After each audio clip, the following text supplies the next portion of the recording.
Hello, friends, and welcome back to the Blue Otter League Platinum Division for what I think is probably week 4 of competition. At this point, I have lost track, Week mostly 5. because, yeah, I haven't been with you all. So that's the problem. You are my timeline, you are my calendar, and you have not been here recently, just because I imagine of illness and other things. But so happy to have you back as we dive into Conduit Boilers versus Five Guys, One King. Yeah, this is the middle of the season yet, so it's not quite as important as the match we saw last night in BOL Masters, which did have major playoff implications.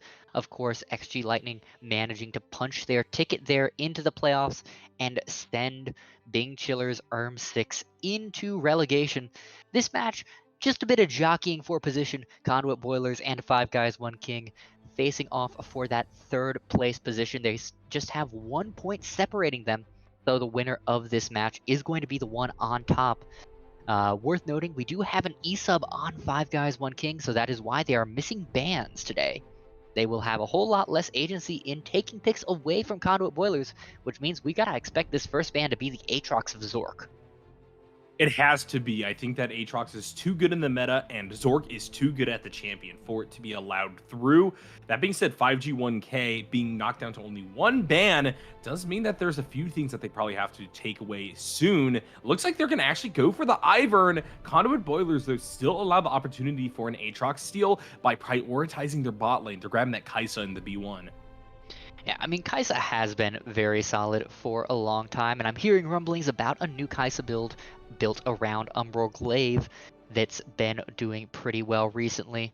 Speaking of Loco Kids here in the bot lane for Conduit does have a nearly 60% win rate on the champion, so very strong in these hands, but picking it this early does mean there's plenty of opportunity for 5G1K to try and contest it. And with a Draven, they're looking to get that early game. They're looking to punish this Kaisa and not let her scale get to those breakpoints and really come online.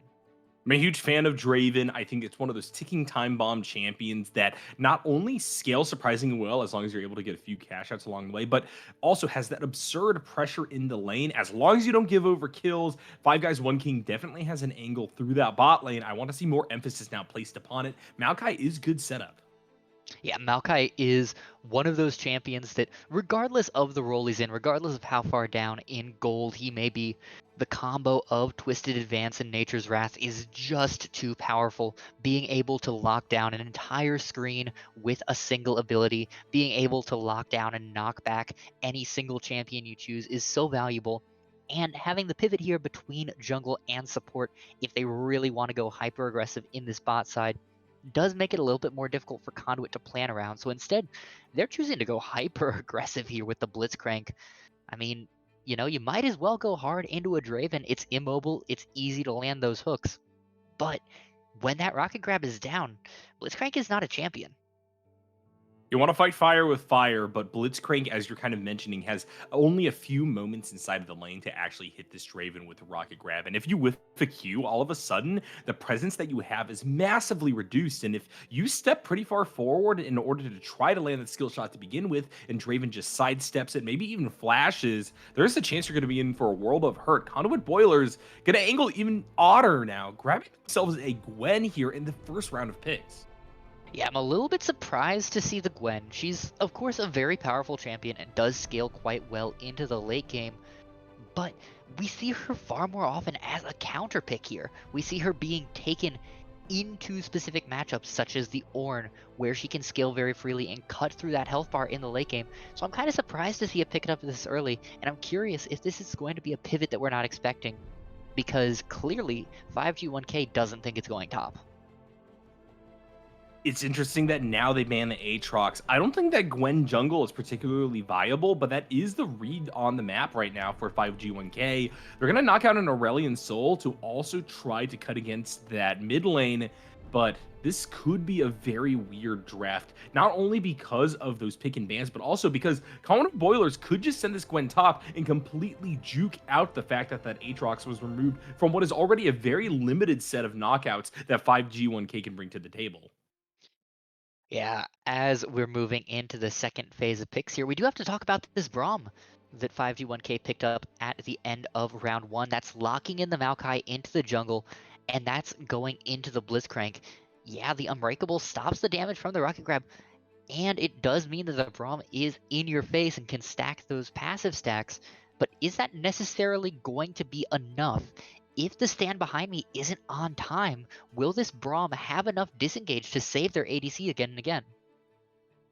So I do like this Olaf, but the Braum indicates to me that 5G 1K are looking to go for that more not scaling style of Draven, but that style of Draven when you're really reliant upon a mid to early game cash out from what is otherwise going to be a pretty passive time, just ensuring that you don't constantly get interrupted by this Blitzcrank. I think I'm looking at Maokai level 6 as a big gank opportunity, maybe 5G 1K try to force a fight around the likes of a Dragon, maybe a Rift Herald, but one way or the other, they got to get the Draven in there. Olaf, I think, doesn't really actually fit that identity super well, just because you usually are not going for a teleport that would then enable you to run down these lanes in this low of elo. You're usually going something like Flash Ghost and the like.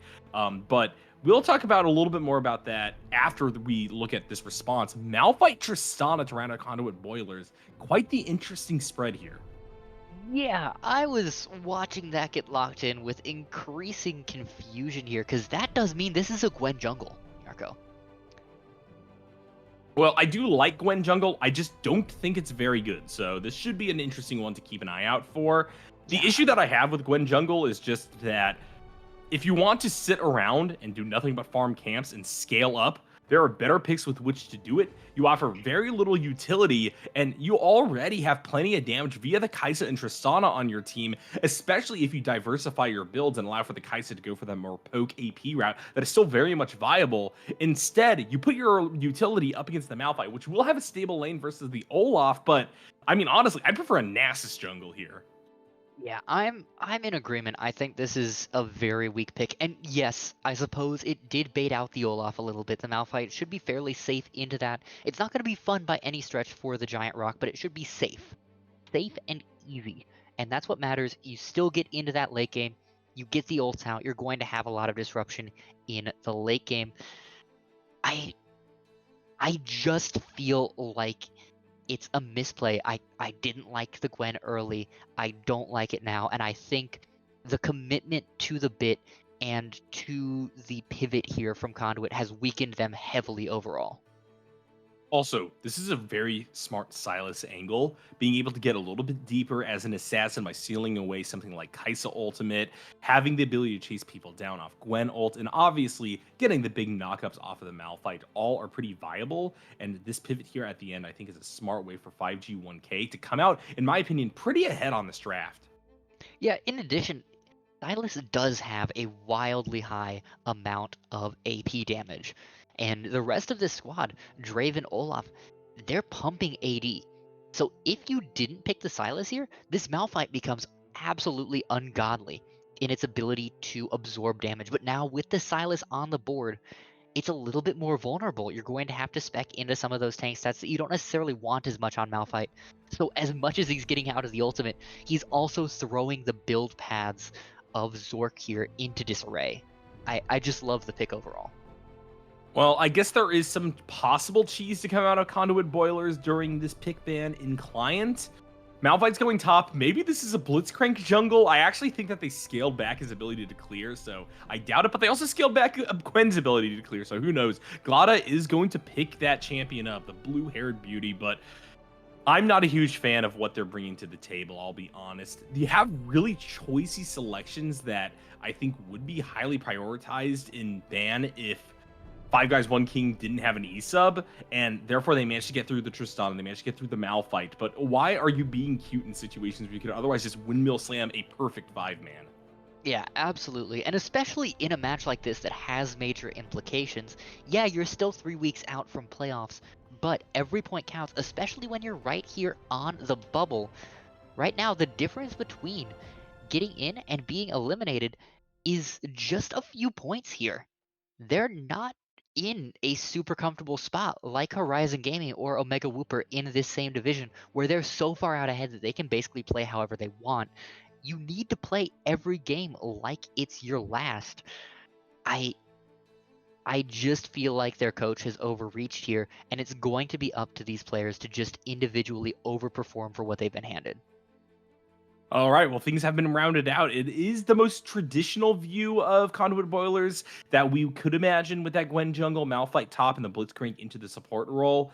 Five guys, one king come out swinging. And even though it's been a rough pick ban phase for them and a rough run up to this game by virtue of having to get that E sub, they have a really solid composition to play off of. The Olaf forging forward alongside the Nature's Grasp from the Maokai, Silas assassinating the backline, and Draven wading into the chaos to clean on up definitely can make a mark. And Conduit Boilers cannot rest on their laurels, even though they had that ability to dodge out of the way of two of those bans. So let's see if this unique look in the jungle is actually going to be what brings Conduit Boilers to victory, or if they're going to have to go back to the drawing board. We'll see you guys soon.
Hello, friends, and welcome back to the Blue Otter League Platinum Division for game number one between Conduit Boilers and Five Guys One King.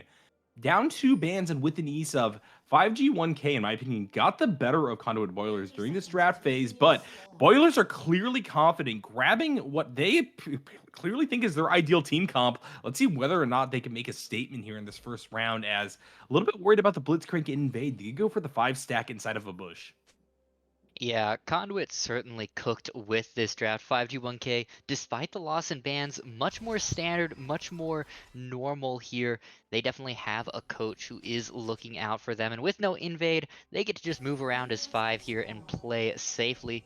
But if y'all out there want a coach just as good as 5G1K has, all y'all got to do is sign up with Coachify.gg, one of our wonderful BOL sponsors. It's a new platform for esports coaches with zero commissions. Sign up is completely free. So if you go over to coachify.gg, that's coachify.gg, you can create a free profile. Tell them Blue Otter sent you.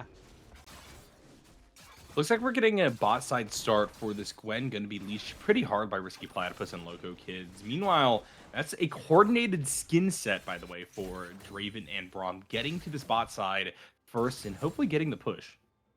Hey, Skinergy is just as important as actually being on the same page as your laner, and anybody who tells you differently is probably ranked higher than I am. All jokes aside here, they definitely do have the priority as long as they're able to get level 2 here. An early level 2 from Blitzcrank, being able to get that pull and knock does put a lot of pressure on KTL before Brady can get the stand behind me. So we can see already the heavy push coming out from red side. They don't want to cede that pressure, and they will get the level with plenty of time to spare.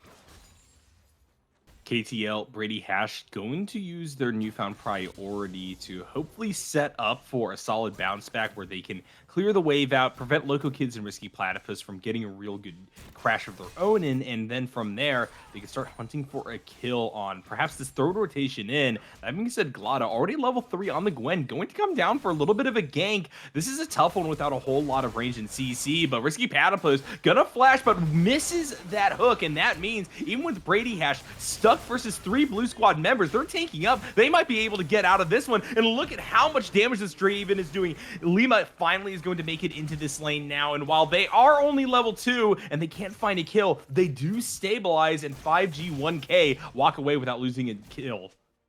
Yeah, that is an incredibly costly trade from both sides. That's every summoner spell down in the bot side. That's Glada's Ghost down. Anthes now in a rough spot, still level 2, has no smite available, is going to be very unhealthy for the rest of their clear.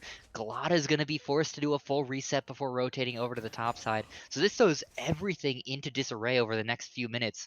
With Risky Platypus having the Hex Flash, though, perhaps they can look to force something onto KTL from a bush here. Perhaps they can look to find a pick onto this Draven and try and get ahead in this lane. But burning all of that and getting nothing feels so bad for this Conduit squad. KTL and Brady Hash now find themselves in a position where I don't think this is terrible for them as long as KTL keeps those fancy feet and will be able to dodge out of the way of Blitzcrank hooks. Because on the whole, Draven's rundown ability versus the likes of a Blitzcrank who might miss position and a Kaisa is very good when they don't have escape tools. But yeah, it's a real coin flip now, and we'll see whether or not Lima and Glada are going to continue to focus a lane that actually lacks kill pressure on either side. Yeah, gotta say, overall, the most surprising thing about that is the fact that the Gwen tried to gank at level 3. You think of Gwen as a champion who really needs at least 2 items before she comes online. So the aggression from Glada there, props to them for going for it, if nothing else. Just using the champion in ways we don't expect here. Might have some more opportunities to go for a gank as well. As expected, Olaf has that push advantage in the top side of the map. Not that Zork minds all that much. The Malphite is really just looking to keep this lane stable, ensure that the Olaf doesn't start splitting super hard come mid to late game. So as long as those turret plates exist, they are a happy camper. Glada just gonna cross through this mid lane right now. Jessica Timpson in a little bit of trouble because No Name is able to play off of a rage advantage, but I'm really looking for movement across the map for the Sylas to come alive. Yeah, right now, just trying to farm up, trying to hit that level 6 point. Jessica, despite the range disadvantage, is only down about 6 CS at this point, which isn't bad at all, considering the pressure that a Tristana can normally put out. So No Name's been playing this very passively. They've not been pushing too far. And you have to wonder if once Timson hits that level 6 and starts to be able to roam freely, they're going to regret not putting Silas in a deeper hole. That being said, No Name has really good wave clear on the Tristana, so it may not be the case that Silas gets to roam whenever they so desire, which is one of the elements of the champion that you really hope to preserve even prior to level 6. Right now, I'm looking at Red Squad having to really rely upon Lima to make the most of their own power spikes to hopefully open up an advantageous lane that will then be the focus for the rest of this early game. Yeah, Lima's been floating around this bot side trying to find a gank either in mid or bot. It's very difficult though with the way this wave is set. Risky Platypus and Loco Kids have it parked in an absolutely beautiful spot for themselves. So there's going to be nothing here. Lima just going to have to keep roaming back and forth, desperately trying to find an angle onto somebody. Drops down a lot of these Bush babies and actually has a really good angle onto the Tristana. Jessica Timpson going low, doesn't have that much mana, but I don't think it's going to matter. Easy first blood picked up by the mage in the mid lane, and 5 guys, 1 king. Really surprised with that. Yeah, absolutely. I did not think that Jessica had enough health to take that trade, but the Kingmaker just so incredibly powerful in these early levels. The missing health scaling doing work there. And of course, we talked about it in Champ Select. The lockdown from Maokai. It doesn't matter what stats you have, it doesn't matter what level you are. As long as you can press W and Q, you're in good shape. Uh, I am looking at this Maokai though, and a Warden's Mail first. How do you feel about that, Nyarko? This is actually pretty smart tech versus the likes of a Tristana, Kaisa, and Gwen, all of which will benefit from some amount of attack speed. Now, it will put them off of a possible Mythic by quite a bit, but I don't really know if that matters all that much now that they have a kill onto that Silas, who is going to kind of be working as an engager in their own right. As long as you are able to press Nature's Grasp, I think that these are going to be fights less about tankiness and much more about just blowing up champions in an instant. Very fair. Speaking of blowing up champions, KTL got hooked in, did not get blown up.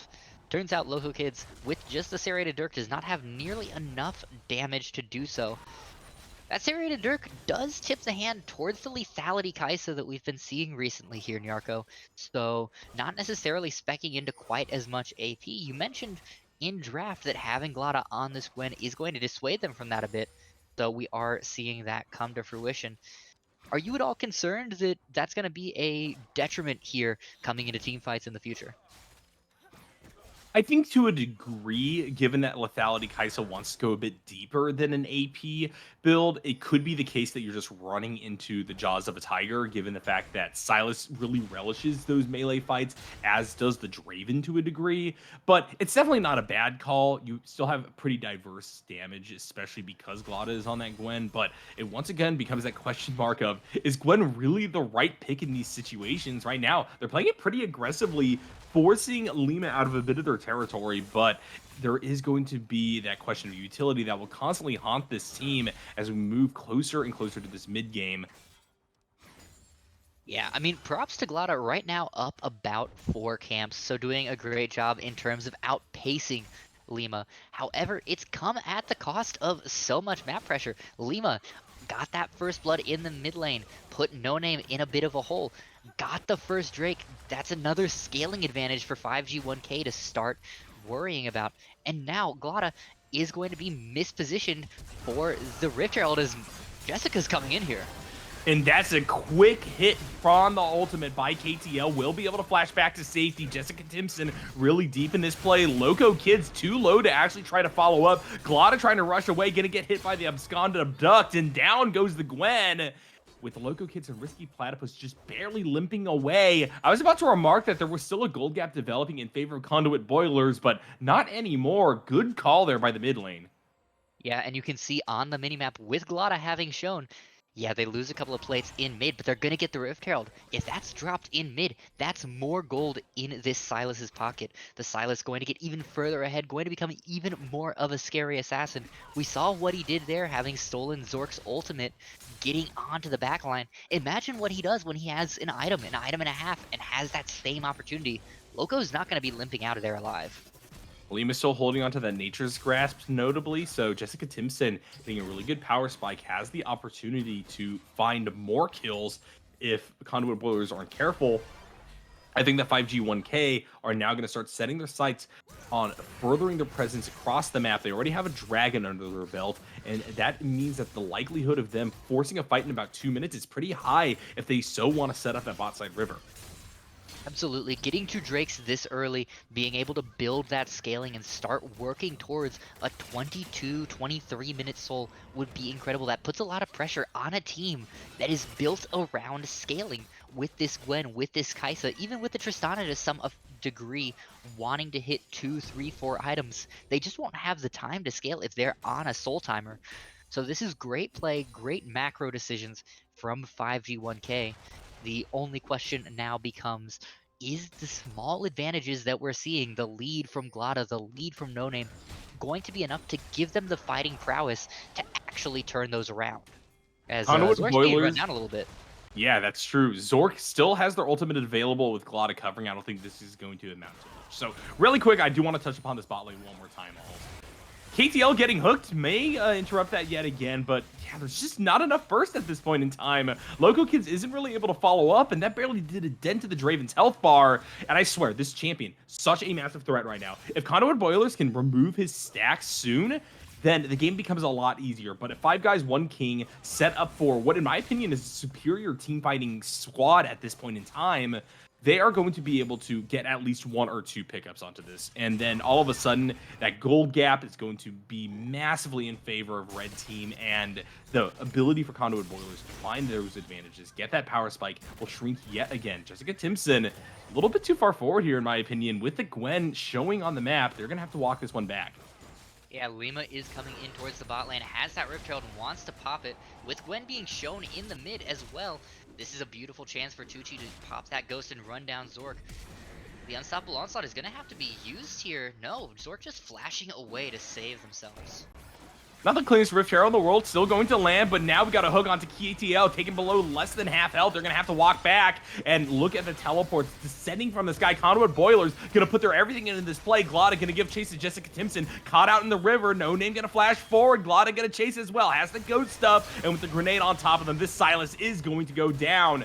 Now, the question is, can Red Squad get much in return? Look at the snipe! Right in the nick of time to deny the Dragon Tape from Conduit Boilers, and that's a cash out onto the Draven. Yeah, how much gold did the Draven get from that cash out there? Can we get a check on that? Because that was absolutely beautiful. You really couldn't hit anybody better at a better time with that Whirling Death, and that is heartbreak for Conduit Boilers. They did a good job parting the sea, getting into that river, finding priority, and grabbing that crucial pick onto the Silas, but overstaying in the face of a Draven that is that close to power spiking means that was not a fight worth it. Look at the gold gap. All of a sudden, 1,500 off of a Rift Herald crash and a single kill onto the AD carry, and that is fantastic concentration now. Yeah, and look at how much that bought him. He had 2 components. He now has a fully completed Triforce, a fully completed pair of Berserker's Greaves. That is so much more gold value than what Umbral Glaive in the pockets of Loco Kids is going to give. And Loco Kids now might be in trouble as another gank's coming in from Lima here. That Kaisa is dead to rights just about. Well, that being said, there isn't that much follow-up. KTL doesn't have the Whirling Death, so can't immediately capitalize on the engage. Lima not tanky enough. We'll just have to back off. But yet again, Red Squad, massive priority in the spot side of the map. They are the ones to race blue team into river, and Conduit Boilers have no access to the pit. I suppose I did not expect the full TP re-engage from No Name there. That's a lot of resources that have been continuously pumped into this bot lane without a whole lot of effect from Conduit. They're going to lose this Drake here as well, unless we see a massive steal from Glada, but with Jessica Timpson on the side looking to turn, they might just be able to keep them out of this pit. The Braum is dead, but a triple root off of the Everfrost means that Jessica Timpson wants to go in, but Risky Platypus doing a good job tanking, and now Whirling Death goes wide. This might be a disaster for 5G1K, as the Draven is isolated. Will be able to get a fadeaway onto Glada before being taken down by No Name, but it's really only Lima limping away from that play on the bot side of the map. Meanwhile, on top, we got the classic wet noodle fight. I gotta say, Nyarko, I'm kinda souring on Jessica right now. That's the second time we've seen this Silas go in a little bit too deep, take a little bit too much on, not wait for the rest of the team to come in and work with the Silas. It just feels like a complete waste, and I'm very disappointed given the early lead and the early priority that we were seeing around this Silas, that they're not doing a better job of resource managing it and using their lead effectively. That was also a wasted TP, by the way. No Name able to obliterate that tier 1 tower mid. Jessica Timpson gonna have to do the walk of shame. Will flash forward, make a redemption off of a kill here. What a big Everfrost combo, but Tucci will be run down by Glotta in kind. We'll see whether or not the Gwen will be able to pick up that kill cross map. Nah, the Ragnarok is available. Tucci does have the flash, pop the ghost, so very safe on the Olaf. In fact, I'm a little bit surprised that he didn't just hit the R button and turn onto Zork, who was quite low as well. But good safety from the top laner nonetheless. And finally, a bit of a pickup on to this Silas. But with all of that being said, with these couple of fights that have gone Conduit's way, that gold lead that was coming in from the Draven has been turned around. We see now, in fact, Loco Kids ahead over the Draven, courtesy of those couple of shutdowns and that 20 CS lead. The Silas down about 300 as well. It's now just Tucci holding down a major gold lead to keep this team even. It's a complete shift from what we were seeing earlier in this game. Gold still very even, but second dragon over the 5G 1K is going to be a stabilizing force. They need to be able to get in under the scaling power that Conduit Boilers has still not fully accessed, and they're going to try to do so by getting presence in the top river in preparation for this Rift Herald that has spawned. Yeah, with 5 members in the area, this should be uncontestable. Kaisa and Tristana pretty far away yet, trying to walk all the way up, but in fact, turning around, they're going to go ahead and seed this. Of course, this is Rift Herald 2. It's not as powerful or as impactful in terms of gold as Rift Herald 1, but with this timing, they will have the chance, should they so choose, to drop it in preparation for that Drake number 3, to force Conduit to respond to something other than the third Drake, and that will make it much easier for them to push towards this soul point with an Infernal Drake on top of Silas and Olaf and Draven. That's an incredibly threatening force to be reckoned with. Here's what I'll say, y'alls. I know that people hate on the second Rift Herald as being possibly unimpactful. It has a very low floor. I'll give it that, but it can also end a game if it is paired alongside a winning fight, because 5G1K can use these now extending death timers to make a real statement. You pop that Shelly, you open up near that inhibitor, and all of a sudden, your chances of going for Baron Nashor have doubled. Your ability to then snowball from there is going to be massive. So that's something to keep an eye out for. That's fair. Conduit Boilers has to ensure that whenever this is dropped, it is not used to either get what will be soul point for 5G1K, or it will not open up their base and put them on the back foot for the rest of the game. You make very good points there.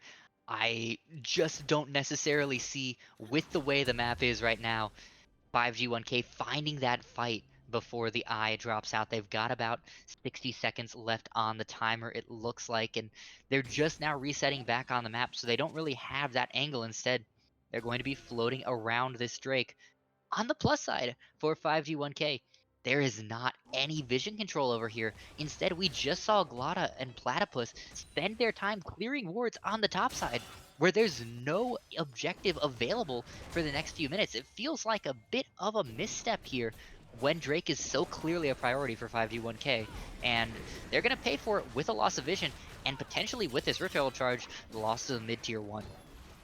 Not going to fully go down, and not quite the distraction that 5G1K was hoping for. Good rotations there from Conduit Boilers, but as you're talking about, they're a bit slow on the draw, moving back into their own territory, and therefore, look at how good the setup is for Red Squad. They want to try to hunt, find Glotta, and make this a very easy confirmed Dragon Soul point, and there you go. Jessica Timpson, yet again on the redemption arc. They're going to find a second one in just a few minutes, and this is so easy for them to now grab.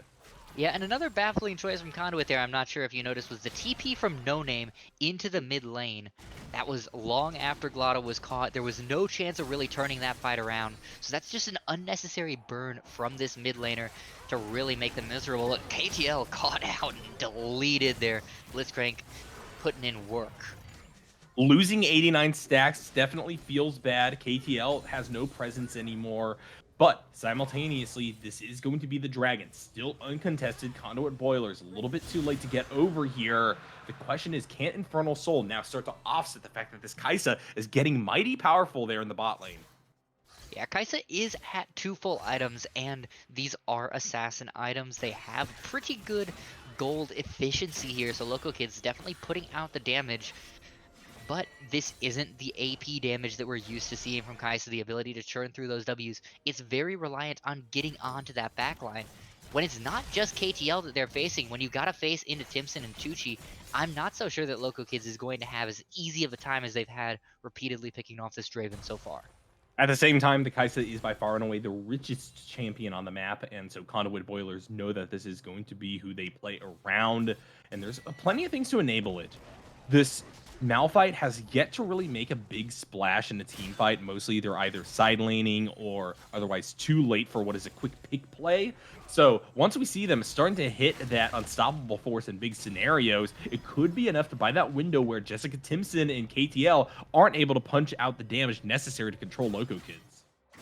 Yeah, we're certainly going to have to see. Zork has been completely uninvolved in these fights to the detriment of the entire team. And as we start looking at this Baron, as we start looking at Soul in just 3 minutes, we need to see that involvement. Tucci, of course, on the Olaf has much more reason to be stuck in a side lane, not being a part of these team fights. It's valuable to have the Olaf there, don't get me wrong, causing disruption in the backside, but you don't need him there. He's not a core part of your team's build the way Zork is or Conduit. And we're seeing again mispositioning from Conduit, macro play that just isn't working out as Jessica able to take an entire turret down here far before No Name is able to respond. And we're seeing on the other side the 4-man group pushing in, getting deep vision, prepping for this Baron. Conduit's just losing on all sides here. They're not taking any proactive steps except for the little picks that they've been getting here and there. As long as they set the clock back, they still have a chance of winning this. But Alls, you are touching upon what I think is the big difference maker between the Plat League and higher divisions. While these are mechanically competent players by the fact that we see them playing the likes of Draven, Gwen, Tristana, Kaisa, even Blitzcrank to a degree.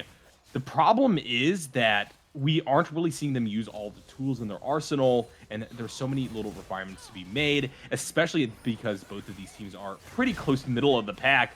Good little jump forward by Brady Hash, by the way, to avoid risky Platypus getting a hook onto KTL, and that actually allows for a really solid re-engage where they fire off that Nature's Grasp. And now, while that won't be up for a little bit, they do get the flash out of that Blitzcrank.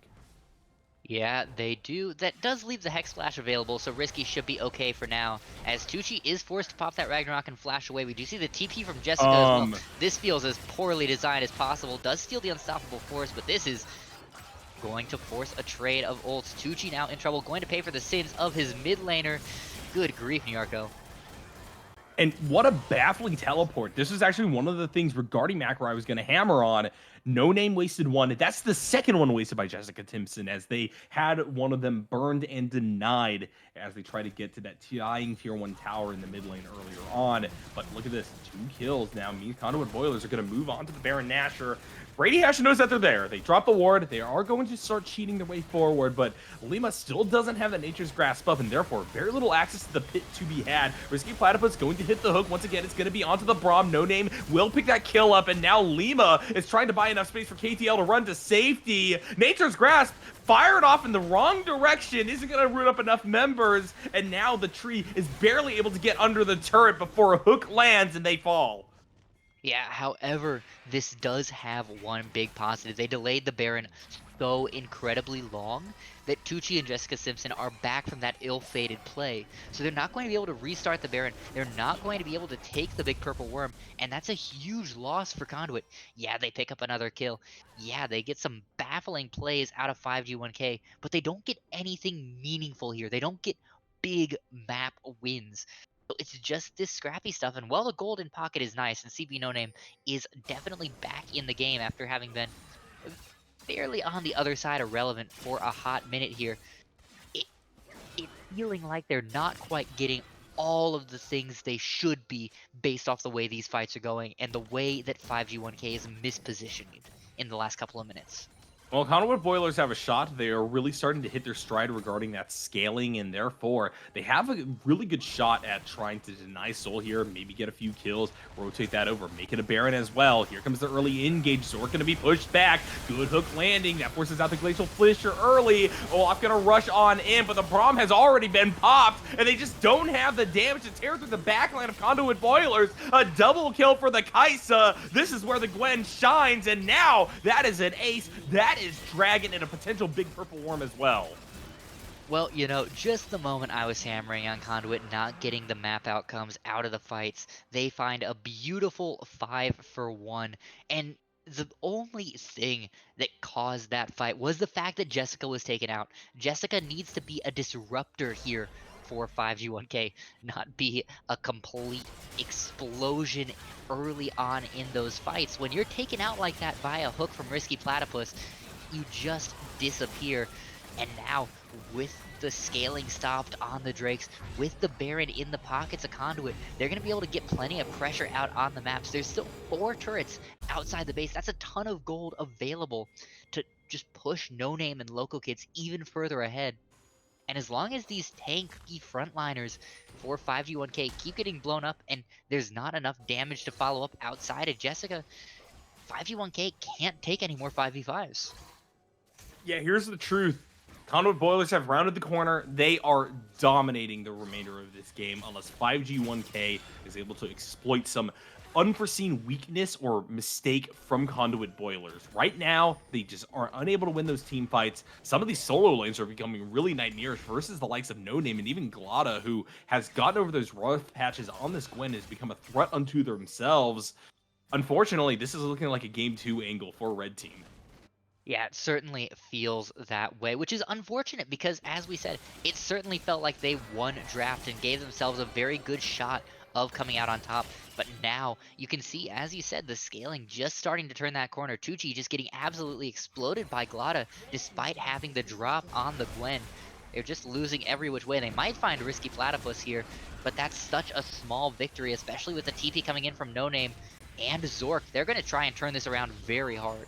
And yet again, Jessica Timpson just doesn't know how to use that summoner spell. What is to be made of that play? At the very most, you're killing Risky Platypus. Loco Kids was already walking off the entirety of that Maokai ultimate, wasn't going to be touched, and I guess you're there for a base defense, but after going so low by walking so far forward, Conduit Boilers yet again have the siege advantage. Yeah, they don't have Lima's ultimate, they don't have KTL's ultimate, they don't have Hash's ultimate. They no longer have any pressure from Timpson in the sidelines because they know that if they press forward, the Sylas will be forced to walk back to defend. It's just as we've been hammering all throughout this game. The macro misplays that come with being mechanically skilled but not quite all there as a player yet. These are the things that these players need to learn if they're going to move forward. And right now it's a clinic in what not to do. And Jessica Timpson, unfortunately, is not the only person on 5G1K that is struggling, and I feel kind of bad for calling them out in particular, but it is endemic of the broader issues that currently Red Squad are experiencing. They keep getting off tempo for a lot of these plays as well. Yes, they're rotating nicely to initially set up vision, but then they kind of mill around, say, the Rift Herald or especially Dragon. They don't know what to do, so they go sit in a bush, and now those kinds of fights just don't really work for you. Conduit Boilers have now been able to use that very cautious ginger play that they were doing earlier to their advantage because, yeah, maybe I'm a little bit late for a fight, but there's absolutely no way 5G1K is taking a Dragon or Baron before I get there in time, particularly because we have those 2 teleports to 1. Yeah, absolutely. There's just so much power in properly used macro, and especially now that you have the scaling advantage, you can m- make up for a few of your misplays. You can even out the minor mistakes that you make just by virtue of being able to stat check. If you're a little bit behind in getting to the fight, yeah, okay, your auto attacks just do more. Right now, No Name is up half an item over Jessica. Loco Kids up a full item over KTL. It doesn't matter if they're a little bit out of position or a little bit slow to the fight. Their mere presence means more.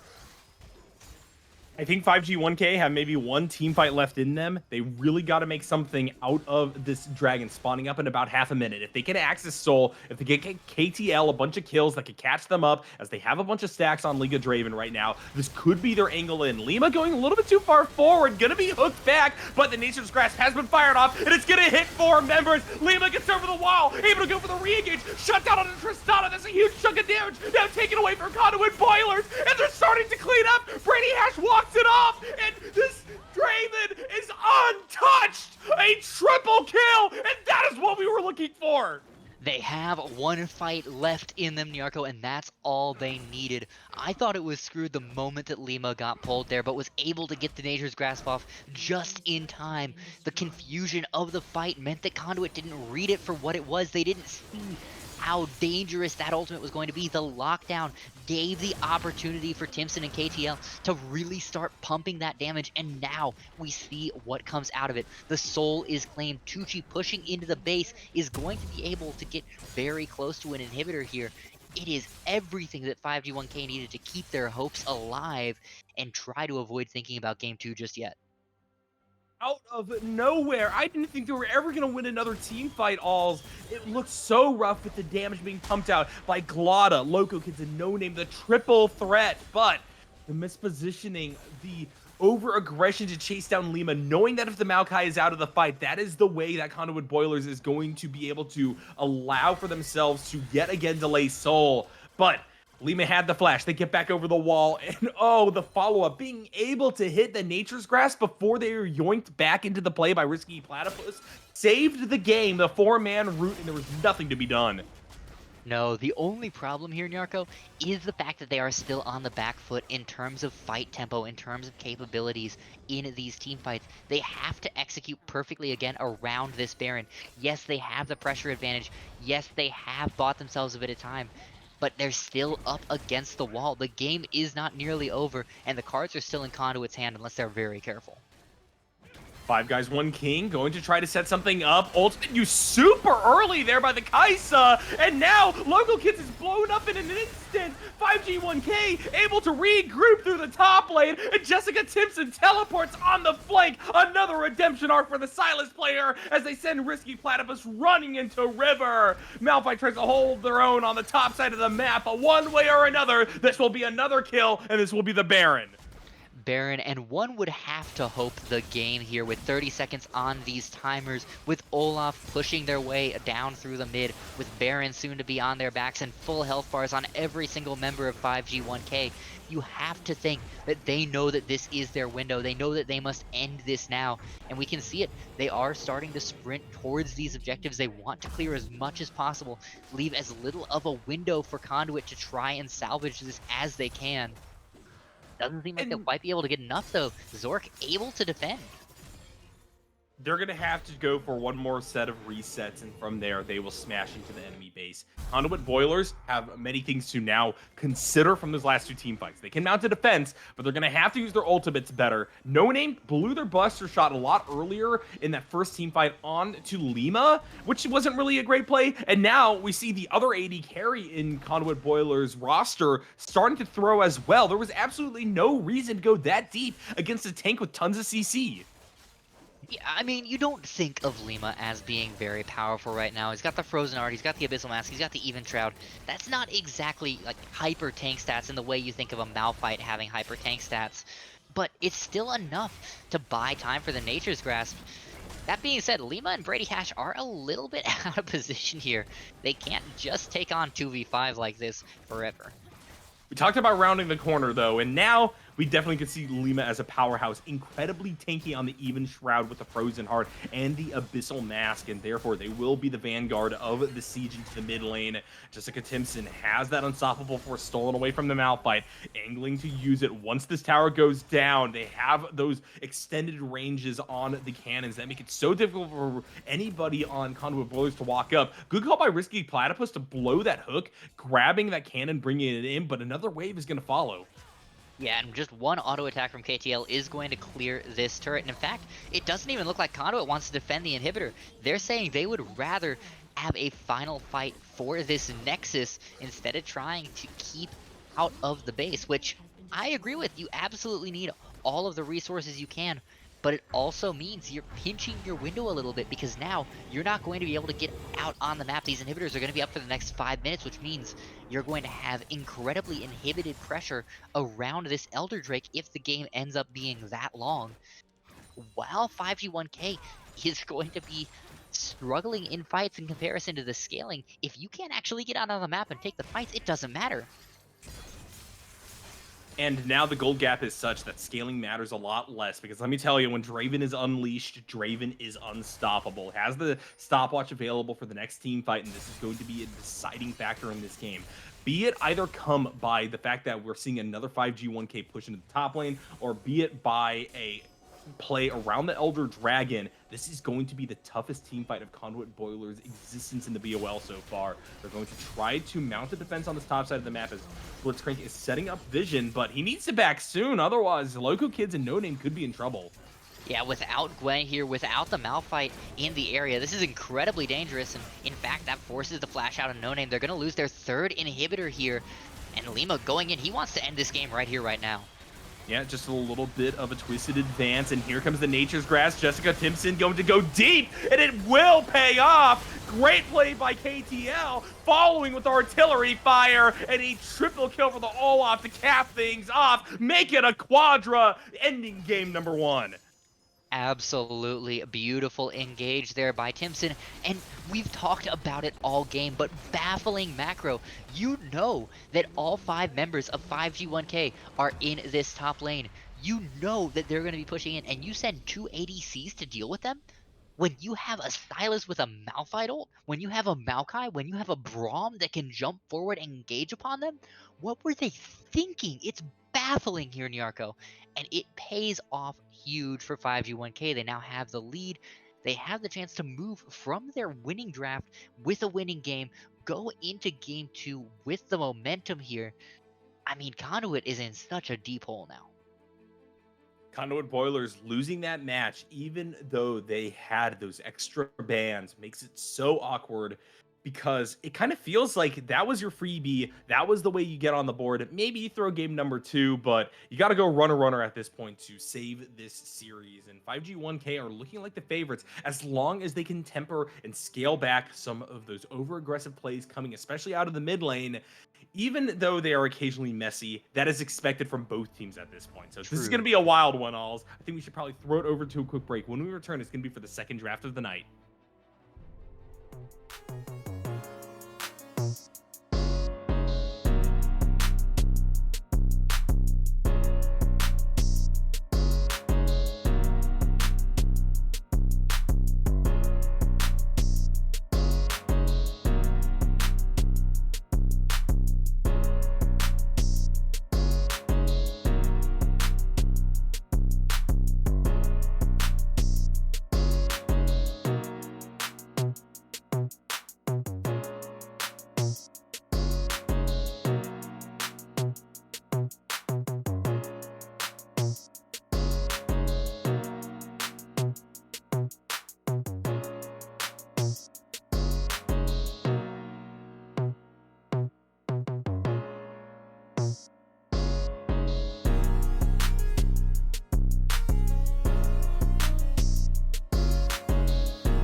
Hello, friends, and welcome back to the Blue Otter League Platinum Division for the second draft of the night between 5G1K and Conduit Boilers. Got a side swap Conduit Boilers looking to bring it back after some questionable choices in that last draft and some even more questionable choices in that last game. Alls, what do they need to do different to try to bring us to a 1-1 count? Well, first off, I think they need to tone down the cooking just a little bit. Gwen Jungle was certainly an interesting pick, and it definitely had legs in the early game, but you could see throughout the game that they just didn't quite have it fully figured out. That's a kind of pick that needs to have a clearly defined beginning, mid, and end all the way through from the entire team. And since they weren't on the same page, there's no real way for them to succeed on it. So dial it back, play something a little bit more standard, and then it's a lot of cleaning up macro mistakes. We see this a lot in this level of play, of course, compared to some of the higher leagues that we have in BOL. But those TPs that are completely wasted, the positioning mistakes, sending the wrong members to react to what 5G1K is doing, those kind of mistakes cannot be allowed to continue. And that's what burned Conduit after they had a pretty significant lead and tempo advantage moving into about the 25-30 minute point. Yeah, 5G1K, I think, had good movement across the map. They had the mistakes of their own. Conduit Boilers almost brought it back off the back of their superior scaling, but unfortunately, they just didn't have what it took to get one more advantageous team fight to truly shut down Blue Squad, who now are going to go to Kaisa for themselves.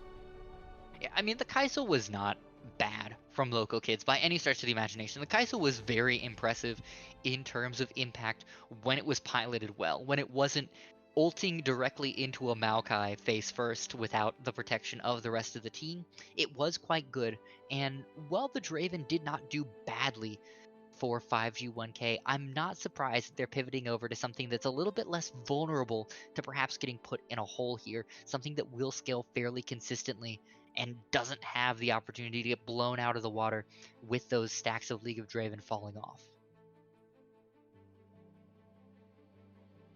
Yeah, we got a Seraphine as a response from Conduit Boilers this time around, which I think puts to bed any question of whether or not we're going to be seeing a Draven reversal, just because it's a specialist champion, B, not particularly good with the Seraphine already on the board. Well, Poppy well, also grabbed here. This is going to be an interesting one for sure. could this be a Seraphine mid here, Nyarko? That is fair. Could be a Seraphine mid. This early into the draft, it's a little bit questionable, but Conor Boilers could just be saying sexy and flexy by grabbing it so early on. We're going to have to see whether or not them going for one of these cute pivots, though, is going to hurt them again, as that was a problem with the Gwen last time. Yeah, they did manage to draw out bans in both top and mid that did turn out useful, but ended up with the potential mispick of the Olaf, wasn't able to get as much of an advantage as it would have done against the Gwen. A little bit more telegraphed this time with the Poppy. You know that's either going in top or jungle, and either way it has much the same issues. So the Trundle here to match, very straightforward from 5G1K. Wouldn't be surprised if they go ahead and pick up a support here to match with the Kaisa. And it will be the Braum once again. Feeling very comfortable on that for Hash after game one. Yeah, the Braum pivot as well is kind of feeling like it's going to be something that matters a little bit less in this one. So far, I'm not really seeing the kinds of champions that would require the Braum on 5G1K side, but Brady Hash certainly knows how to throw themselves in front of whatever CC is coming the way of their carry, and so I imagine we may get some more hero plays where that Kai'Sa is able to slip away and make a big statement. Yeah, and while the Braum isn't actively countering anything from Conduit, it also puts a little bit of a wrench in the drafting plans because now you have to think, how badly is my champion countered by Braum? How much am I going to be screwed over if Brady Hash makes some incredible plays like he did in game one? So it forces Conduit to kind of reevaluate a little bit. I don't mind throwing it out this early. What I do mind, and what I think is incredibly spicy here, is Conduit pulling out the Zillion to round out the first half of picks.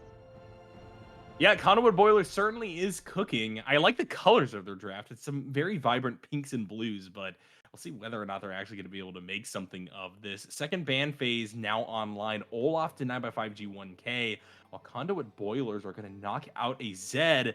With Aatrox already taken off the board in that first ban list, this is certainly looking like Conduit Boilers may go for the Poppy pivot and put that top, or they're maybe going to keep it jungle and just go for another engager on the top side of the map, trying to centralize damage now upon the remaining picks in the draft. Yeah, because what they have on the table is not going to be a whole lot. Yes, Seraphine with a Leandries and a Seraph's Embrace doesn't do no damage, but compared to other mages on the board, like the Syndra, which was just banned away by 5G1K, it feels very weak and unimpactful.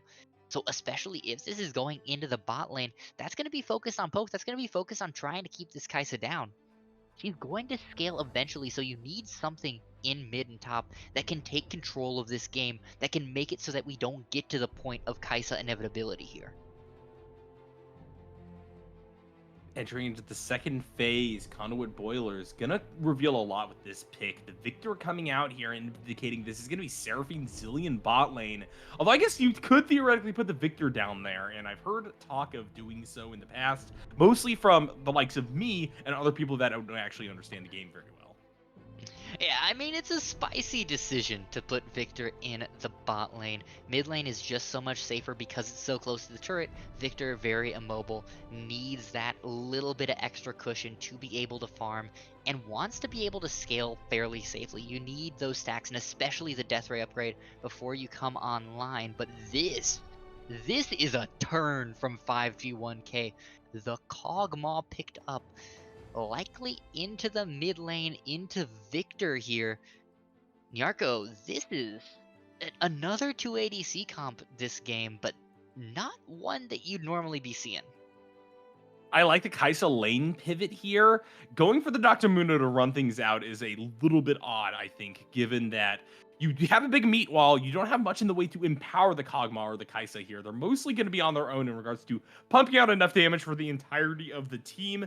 And while there aren't that many tanky members of Conduit Boilers, I think that not having burst factors on either side of the map was actually a big deciding reason as to why that first game was as awkward as it was.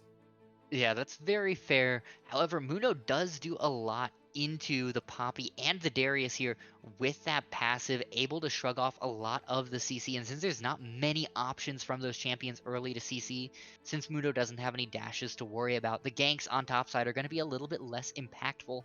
It'll be another easy scaling lane. And like the Olaf, if you get ahead, if you can start tearing through team fights, you can become a very big menace in the late game. I do agree it misses a lot of the support capabilities that you'd like to see with a Kog'Maw, but as long as you're buying that space with the absolutely ungodly meat wall of Mundo Trundle Braum, you should be okay. And Conduit does not have a diver. They have a Darius who's going to want to charge through. They have a Poppy who's going to want to charge through. And then they have 3 backline mages. Yep. And while we don't really see a whole lot of tank busting potential out of Conduit Boilers, I do think that these are extended fights that eventually these mages could take over if 5G1K lose the Kai'Sa and the Kog'Maw early. But that is going to be incredibly difficult as you're articulating here. So this is a more even-handed draft for either side, in my opinion, but still not particularly incredible on either side either. No, and I'm curious to see where lane assignments end up. I am hoping to see the Kog'Maw in the mid lane because it's shorter, because it's fairly safe, and because we've seen Jessica Timpson be a little bit too aggressive with going in deep, and having the Kai'Sa ultimate in their hands and being able to do that seems like a dangerous opportunity for me here. So I'd like to see that taken out of their hands. If they do what they did towards the end of game 1, where they use their damage properly, both them and KTL together on the twin ADCs, it's going to be very difficult for Conduit to win this game. But if they miss position, if they don't play around the members that they have, then Conduit can absolutely pick them off and turn the tanks into mincemeat. Okay, there is a little bit of flex potential that I want to see in this client draft fully explained. Lane Zillion, Lane Seraphine, Lane Victor, all certainly possible. This could be anything from a Zillion Victor lane to a Seraphine Zillion lane with a Victor mid. And even this Poppy and Darius have a little bit of flex potential if you think about it. Yeah, but the most simple reading is almost certainly the case here. We do already see the Darius locked in top, the Poppy locked in jungle. I don't see much chance for Zillion to be taking a major carry role, so that will almost certainly be in the support. And we do see the Kai'Sa locked in by Jessica in this mid lane. So Kog'Maw going to have the Braum in pocket, but will be in that longer lane, maybe a little bit more subject to ganks from Glada here. We already saw very willing to get those ganks off early and often, so they'll have to be very careful with their positioning here. All right. Now, we do see the Kai'Sa go into the mid lane for Jessica Timpson. This is going to be an interesting one, given that our criticism of their performance on the Sylas was they're going a bit too deep too early. And guess what? Our criticism of the Kai'Sa that we saw in the last game was also alls. I wonder, could it have possibly been they were going too deep too early? Yeah, and onto the wrong people, no doubt. So this should be one to keep an Wow. eye out for. I love to see evolution from these two teams, and improvement in the middle of the pack here in the BOL Platinum Division is exactly what it's here for, right? We aren't expecting perfect play out of either of these teams, but if we get one less bad teleport, if we get one more good engage, I'm gonna be a happy camper. Yeah, day over day improvement is the name of the game here. And they've certainly set themselves up to take the lessons that they learned from game one and run with them here. Nyarko, any final thoughts as we stare down this draft in its final order? The Seraphine confirmed as APC, Victor confirmed in the mid lane, Kai'Sa confirmed to be matching him. Any last thoughts, any last opinions on where the balance lies here? Well, Alls, I don't think very much at all, so that's something to keep an eye out for. I'm really just looking forward to diving into the action of this game. I think that given that that last one was surprisingly close, and eventually we saw that slow closeout that typically comes from a League of Legends game that was so even for so long, this will be a fun one to keep an eye out for. Therefore, as we enter into the spectator delay, it's probably best that we throw it over to a quick break. When we return, it's going to be for that second game of the night. See you guys then.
Hello, friends, and welcome back to the Blue Otter League Platinum Division for game number 2 between Five Guys, One King, and Conduit Boilers. Never really understood Blue Squad's name, you know? There aren't 6 people in the game. Who exactly is the king? You are the king, Yarko. Oh, thank you, Walls. You too, buddy. There can only be one. That is true. All jokes aside here, nice little invade by 5G1K. They're going to get some deep vision. They're going to push out no name here. No flashes burn, no nothing, but they're going to have pretty good knowledge of Glotta here in the early game. I guess this could be an inclusive thing at the end of the day. All 5 of them may be guys, and then one of them is a king. What precludes a king from being a guy anyway? I feel like they're kind of mutually required because otherwise you'd be a queen. Hey, now, that isn't exactly true. I'm a guy and a queen. Yeah, okay, that tracks actually. All right. All jokes aside here, pretty standard start from both these teams. Pretty low energy. Feels like they need to be hitting up our other sponsor, Glitch Energy, with their wonderful blend of jitterless energy. Use code BlueOtter at checkout for a great discount, and tell them we sent you. They'll be happy to hear it. Jessica Timpson definitely going to be a difference maker in this one. The question is, how well is this Kai'Sa going to perform? And is the vulnerability that comes from going for a champion like a Kai'Sa in the mid lane going to pay off in the comparative scaling power that you're going to get out of that Victor, who might be actually happy to have this matchup? Yeah, I mean, it's a comparatively safe matchup for No Name. You don't have a lot of the poke tools that many mages have early, and, well, Timpson will be able to get off more auto attacks with the Kai'Sa. Early game with just the D-Blade, it doesn't do nearly as much, so it's not a huge threat to this Victor. And in fact, we can see the poke war actually being pretty heavily won by Victor so far. No Name doing a great job of that. The problem is neither of these laners are going to have any real pressure to help the jungler out, and right now, Glotta being invaded very hard as Lima's just going to take this entire red buff jungle. Yeah, this is quite the inversion of what we saw in that game number 1, where Glotta got off to a really pretty strong start. That being said, good gank to try to get back onto Jessica Timpson. Flash forced out, no name going to trade that summoner spell. Kai'Sa had to use both actually to get to safety. So, you know, I'm going to hold my tongue when it comes to talking about Glotta actually. Yeah, we did see an early gank in game 1 as well. Looks like Lima wants to try and find them in transition here around this red buff, but in fact, they're going up for Tucci. They want to gank into gank here, and with a little bit more effectiveness than we saw in game 1 with those ganks, definitely more of an opportunity to do so. Now, while I do think that that first gank was a lot more effective, Glotta probably not going to have an effective gank versus Tucci, who is playing Dr. Mundo at the end of the day, and Zork only has that one way to CC this champion. Yeah, however, the passive was popped, so there was a small window. Glotta continuing to stay on this top side is going to go ahead and clear out that Rift Herald, but it'll be at the cost of their buff, and if Lima plays their cards right, they can go ahead and back here. They can try buff this Poppy, and that'll put her pretty far behind, even with the early Rift Scuttler pickup. We may have a little engagement in this topside river. Jessica Timpson, first one to rotate over. No name going to come down. And notably, Zork on this Darius is also going to make their presence known. I have just frozen on my side. I'm going to transition over to the other stream alls. And from there, get a Nope, better sense of what's going on. we are Oh, all frozen. It is Riot Games that has decided to break on us. So we are just sitting pretty and waiting. We can just admire the renaissance perfection of this Glotta escaping through the wall and consider the game state as a whole, right, Yarko? I mean, we're in pretty calm waters at the moment, as you can see. It's been 4 minutes. We have no kills. We have no major CS leads. The wave pushing in will be caught by Tucci. Will even that back out. Unless the damage out of 5G1K is incredible here in the next 5 seconds to take down Glotta, they're not going to have enough with the collapse coming in. So we're on track to have a very, very slow early game, ramping up into the scaling of late with these mid laners, with these ADCs.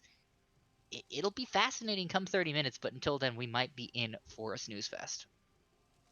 certainly in for a snooze fest right now, mostly because this freeze doesn't even look like a pause caused by the players. I wonder if the servers just got messed up or something, because we are not getting any feed from the game right now. Yeah, we may be best served at this point in time, stepping off for just a couple of minutes, trying to bug fix what's going on, and coming back when we have answers. But folks, this game is not over. This series is not over, so don't go anywhere. BOL will be right back.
Hello, friends, and welcome back to the Blue Otter League. Apologies for the time lost, but unfortunately, there has been a near universal glitch in the matrix when it comes to trying to watch these games, and therefore we had to jump forward in time just a little bit. As you can currently see, 3-2 is the kill count in favor of Five Guys One King, who also find themselves up nearly 2,000 gold. Yeah, and it looks like we've missed some interesting fighting on all sides of the map. Glotta struggling once again, 0-2 on this Poppy to match with a similarly rough scoreline early on the Gwen. Another death onto Zork, but a kill in return. Looks like it's likely onto Timpson in the mid lane as Brady Hash did manage to trade their life 1-for-1 in the bot side. Tucci now being forced to flash away, does have the passive backup, so might be able to survive this, but getting pretty low. The health is burning, but it's not going to be enough. He's going to survive. Healing Juice pretty powerful. Tucci going to be able to walk that one off. Now is caught under the tower. Zork and Glotta are there, potentially able to dive, but with Darius at about half health, it is incredibly risky to do versus something as tanky as the Mundo. And Jessica Timpson has cheated their way up here as well. Yeah, especially with no Noxian Guillotine available, that's just a little bit too much to try and bite off. And in fact, Zork may be in trouble now. Has no flash, has no ghost, gonna try and steal Oh off of the my. Decimate, but just gets deleted by the Kaisa. And the fact it goes over to Jessica Timpson is so good. No Name able to get a little bit of free farm, but it's not going to be enough to answer back against how strong this champion is right now.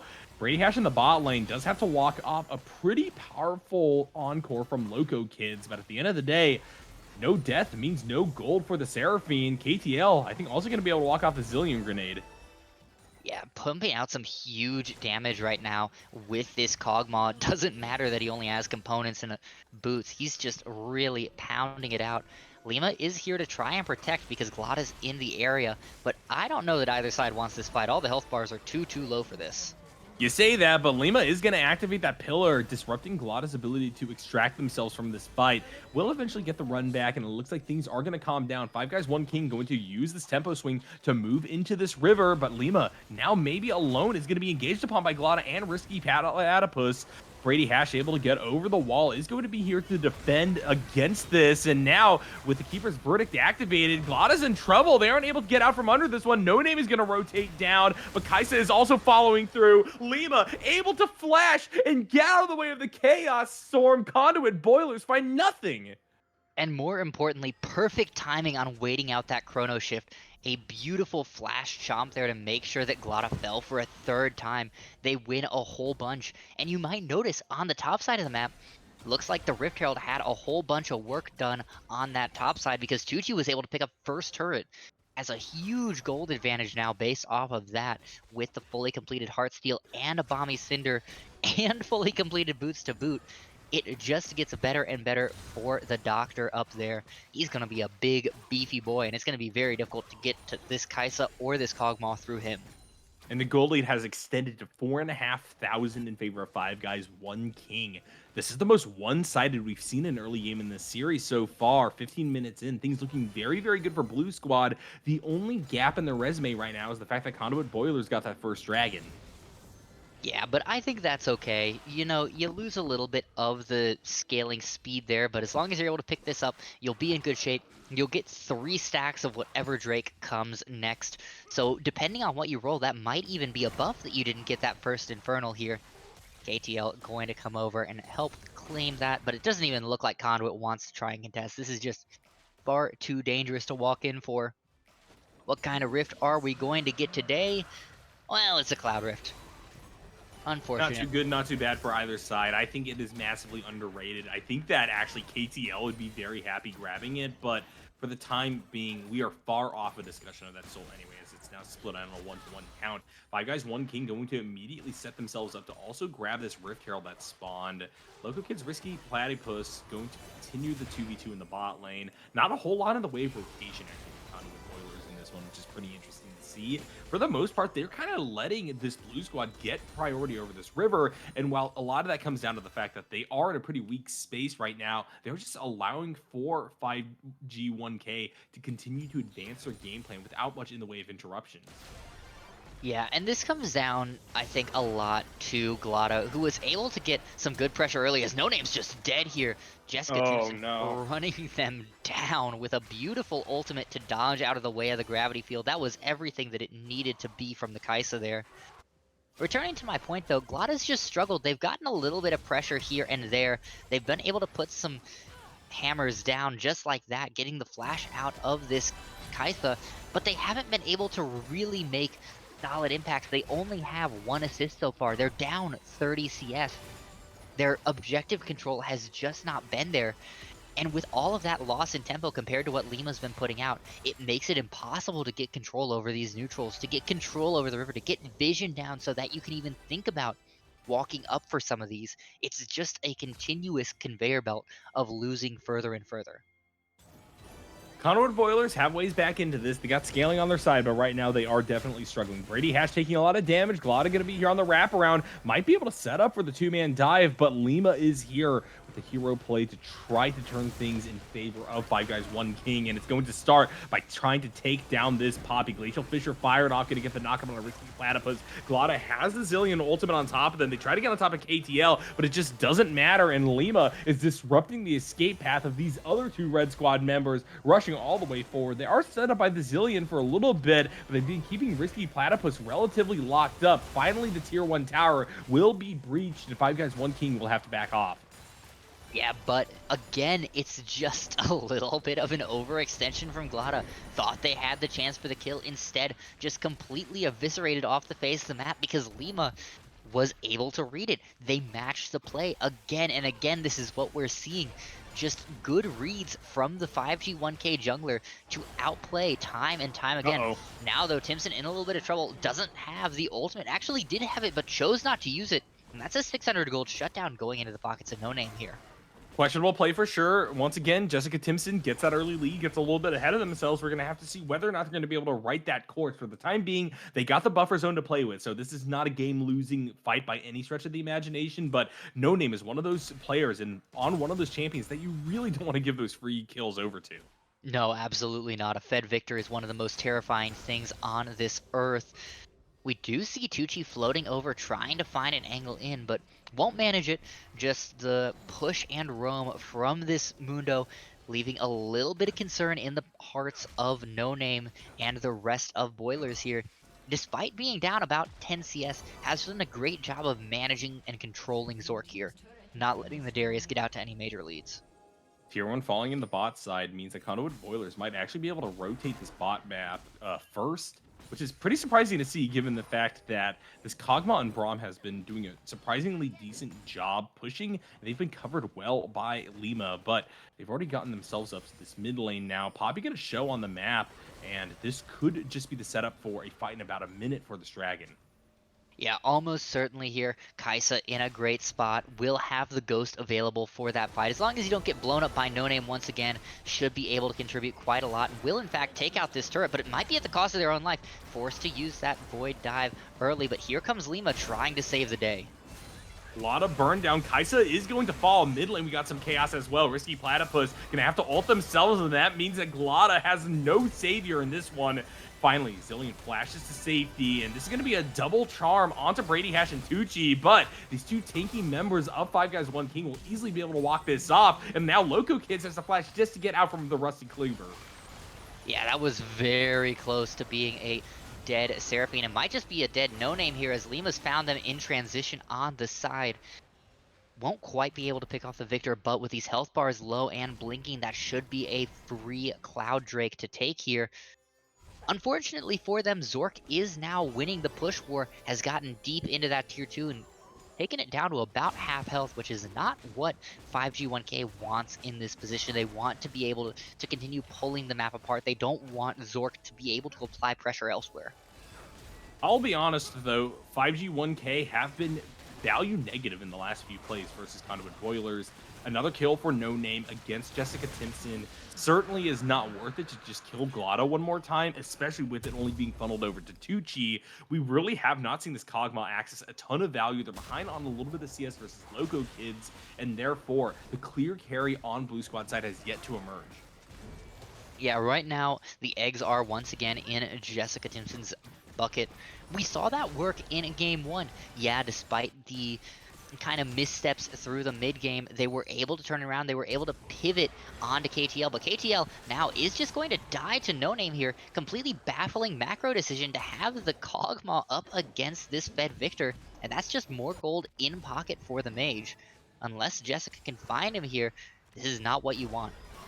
I think Jessica Timpson may finally find their revenge, not only for themselves, but KT as well. Shutdown going to be grabbed here, but this Victor is the richest champion in the game, and that is going to be so difficult to come back from when that is your main tank buster. That is the way you extend fights. You will hopefully melt their Tucci's health bar. Lima also going to struggle a little bit against this champion, and now that it's also proven that they have the burst to be able to knock on the door of KTL and Timpson's health bars, it means that 5 guys, 1 king need to answer this Victor every single time they engage for a 5v5, which is so far flung from what I would have been saying, say, 5-6 minutes ago, which was, hey, there's absolutely no care that Conduit Boilers has to get back into this one with.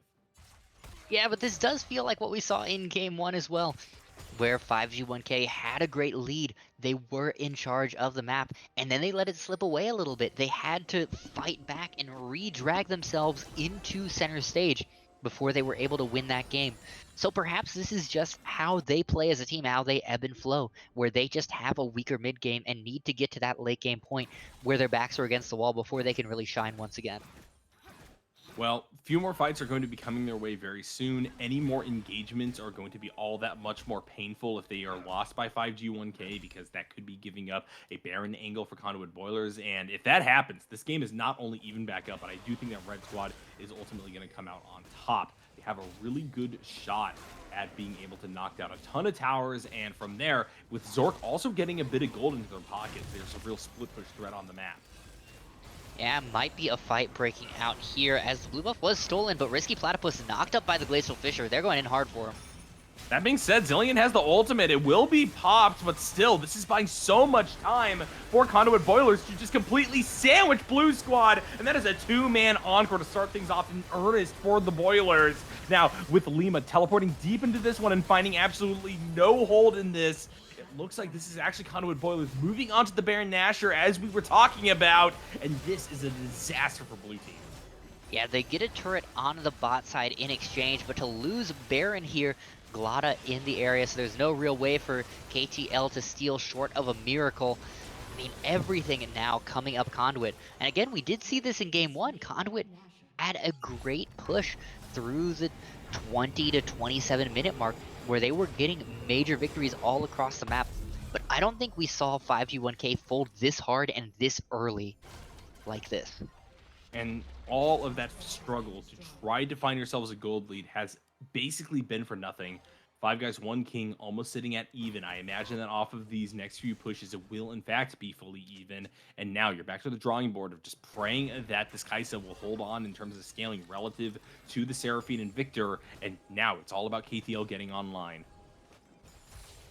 Yeah, KTL does have 2 fully completed items at this point, so we'll start getting to the point where Kog'Maw can just tear through enemy players, but he needs to be protected. You need to be buying space. And in chaotic fights like we just saw, where KTL is on top of the rest of the team, you're not getting that spacing. You're not getting the time to sit there and be an artillery like you need to. So we need to see better positioning from 5G1K to let KTL do what they drafted him to do. There's not really much in regards to positioning as well. This is pretty easy to execute upon team composition for 5G1K.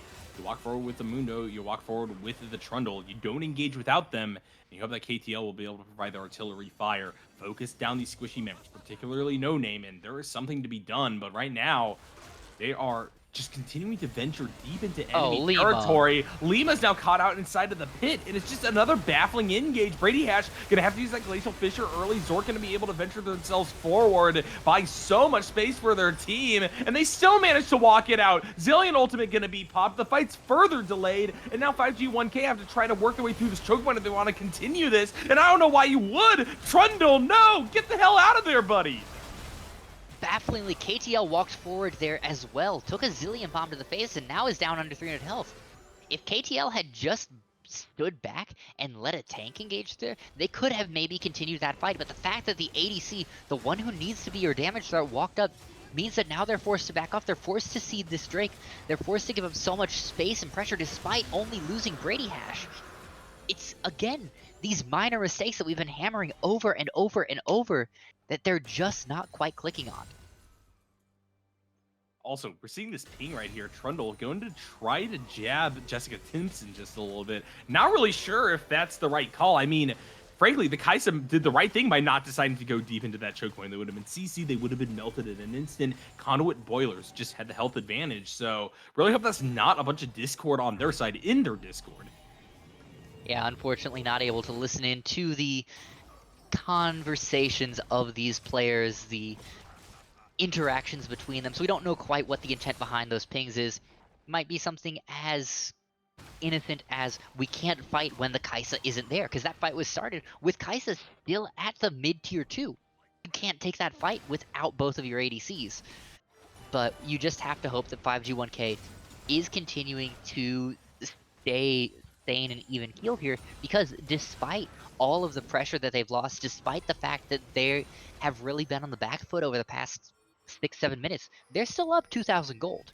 They are ahead in this game. And surprisingly enough, they are able to wait out the majority of that Baron buff by just engaging in a Dragon Dance. So, yeah, gold not fully caught up upon. But right now, I would say Conduit Boilers have the power spike. KTL still not online just yet. They're down about 1,000 gold versus the Seraphine, even more versus the Victor. And they need a little bit more before they can really start punching through the damage that we expect out of a late game COG. Yeah, they do need a little bit more. However, there is a little bit on their side here, in that Loco Kids isn't necessarily going to have as much damage output as a standard ADC either. So it does kind of balance out hand to hand here. And I think as No we Name's get making later, up for it, though. this is true. This is true right now. The Victor at 2.5 items, pushing real close to that third, is very, very scary. Timpson's matching them pretty well, though, with 3 fully completed items of their own, including that Static Shiv, which, despite all of Riot's attempts to the contrary, is just... it's such an overbalanced item with the ability to clear waves, with the ability to offer so much damage that it's just hard to ignore. That being said, Lima trying to make themselves very hard to ignore by pushing in deep into 4 members with just a Kaisa for backup is a little bit bold. Yeah, a little bit bold is a good way to put it. Now, the entirety of Blue Squad kind of since scrambling back towards their tier 2 tower kind of shows the reduced capacity they have to make plays on the map. Deep venture into enemy territory. Immediately they burn about 15 seconds walking all the way back. And now this is control of a way for Conduit Boilers to start up a mini siege. We'll see what they're going to be able to do off of this. Right now, Lima just going to busy themselves with Wolves. Tucci and company trying to find a way to block this advance. But with KTL stunned, Brady Hash has to sacrifice themselves again. Now, we'll see whether or not Timpson's going to be able to do anything to turn this one around. But immediately they get hit by the charm. They're exhausted. They have to flash back over the wall. And the burn down is just too damn much. Pop like a balloon. Zork's going to be able to get the shutdown. Lima dies. And this is an indictment of everything wrong with 5G1K. Alls, what are they doing? You know, I really don't know, Nyarko. I was ready to give them props for that fight because they baited out the Ghost of Zork, they baited out the TP of No Name, and if they could have gotten away with losing just a single mid-turret or with losing nothing, that would have been a huge win for them. But instead, the grouping is completely disrespectful from KTL and Brady Hash. You have to respect what the Zillion can do with those bombs. Yeah, you don't see a whole lot of Zillion in competitive play, but there are only so many champions in the game. You have to know what each one of them does. And sitting together like that on top of each other, just making yourselves a completely free target to explode, especially when you are the priority target, the damage for this 5G1K squad. It is indefensible, Nyarko. And now they're up on the second Baron buff. This time around, I don't think that 5G1K are going to be given the reprieve of very, very light pushes into these lanes. Instead, they're going to have to turtle up. They're going to have to hope that they don't lose too much presence on the map. But I will tell you certainly what they are going to lose here also, and that is going to be Dragon Soul Point. Oh, almost certainly here. 20 seconds left until that Drake spawns, with Baron empowered supers pushing through this mid lane with no vision on the map. There's absolutely no way that they can contest this unless they are making this their final stand. Which, you know what? More power to them. If they want this game to end quickly and hard, I will give them the benefit of the doubt there. Might as well go out in a blaze of glory. They are moving members over here, so it seems like they want to contest this in some way. I don't really see what the purpose of this is. Yes, Conduit Boilers are going to be scary with Console, but you have another one to fight this on. I guess maybe if you get a good fight here, not only are you getting yourself to Soul Point, but also you're wiping out Baron buffs. It's just super, super tough for them to walk up when they know that a siege is coming their way. Jessica Timpson, yet again, venturing pretty far forward, but they're barely doing anything to Glad, who's happy to just tank up. And now with a Zillion stun on top of them, this Kaiser's going to be the first one to go down on Blue Squad. 5 guys, 1 king are falling apart. What is with this Zillion disrespect? I'm going to actually have to put that aside as Lima's in trouble now too. This is going to be, it looks like perhaps just the final fight. Kog'Maw isn't even here yet. I have no clue what 5G1K are doing, trying to push back against all 5 members of Conduit Boilers, and now this is going to be the longest chase in history, and look at Loco Kid stun, gonna knock down the Tron over the back line, shut down onto the Kog'Maw, and Conduit Boilers are going to open up the base in a new way. TP's coming in. They're just going to end the game here. No Name is behind. Loco Kids is behind. The base is in shambles. This is just Tucci on the map for 20 seconds. There is no way left for them to save this game. We're going to a game 3, Nyarko, as 5G1K just don't have it in them.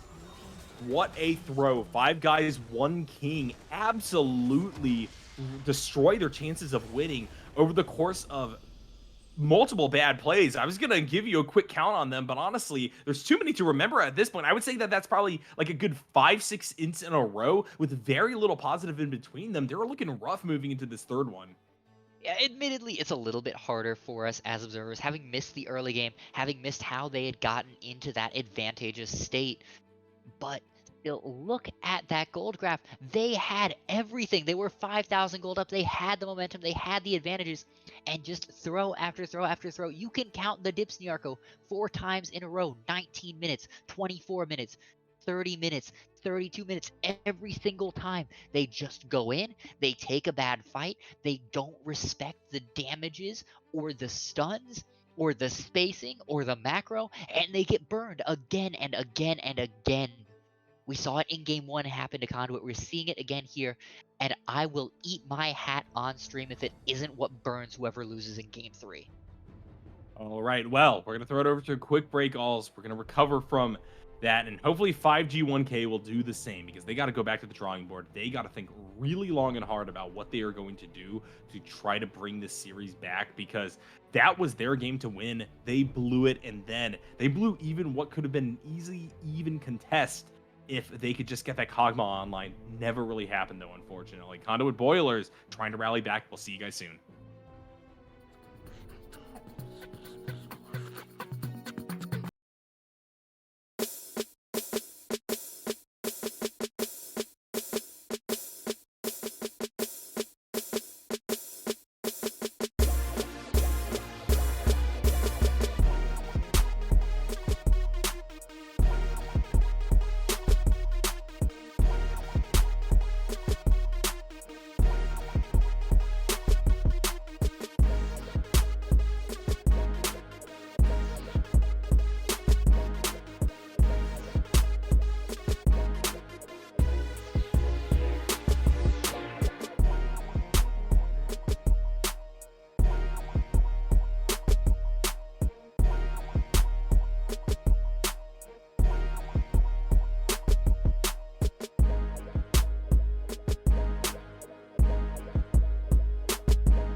Hello, friends. Welcome back to the Blue Otter League Platinum Division. We are in the third draft of the night between Conduit Boilers and Five Guys, One King. Alls, can you please play a little bit of League Doctor here and tell me what went wrong with 5G1K's massive lead in that game number two? Nyarko, the question that is more salient is what went right?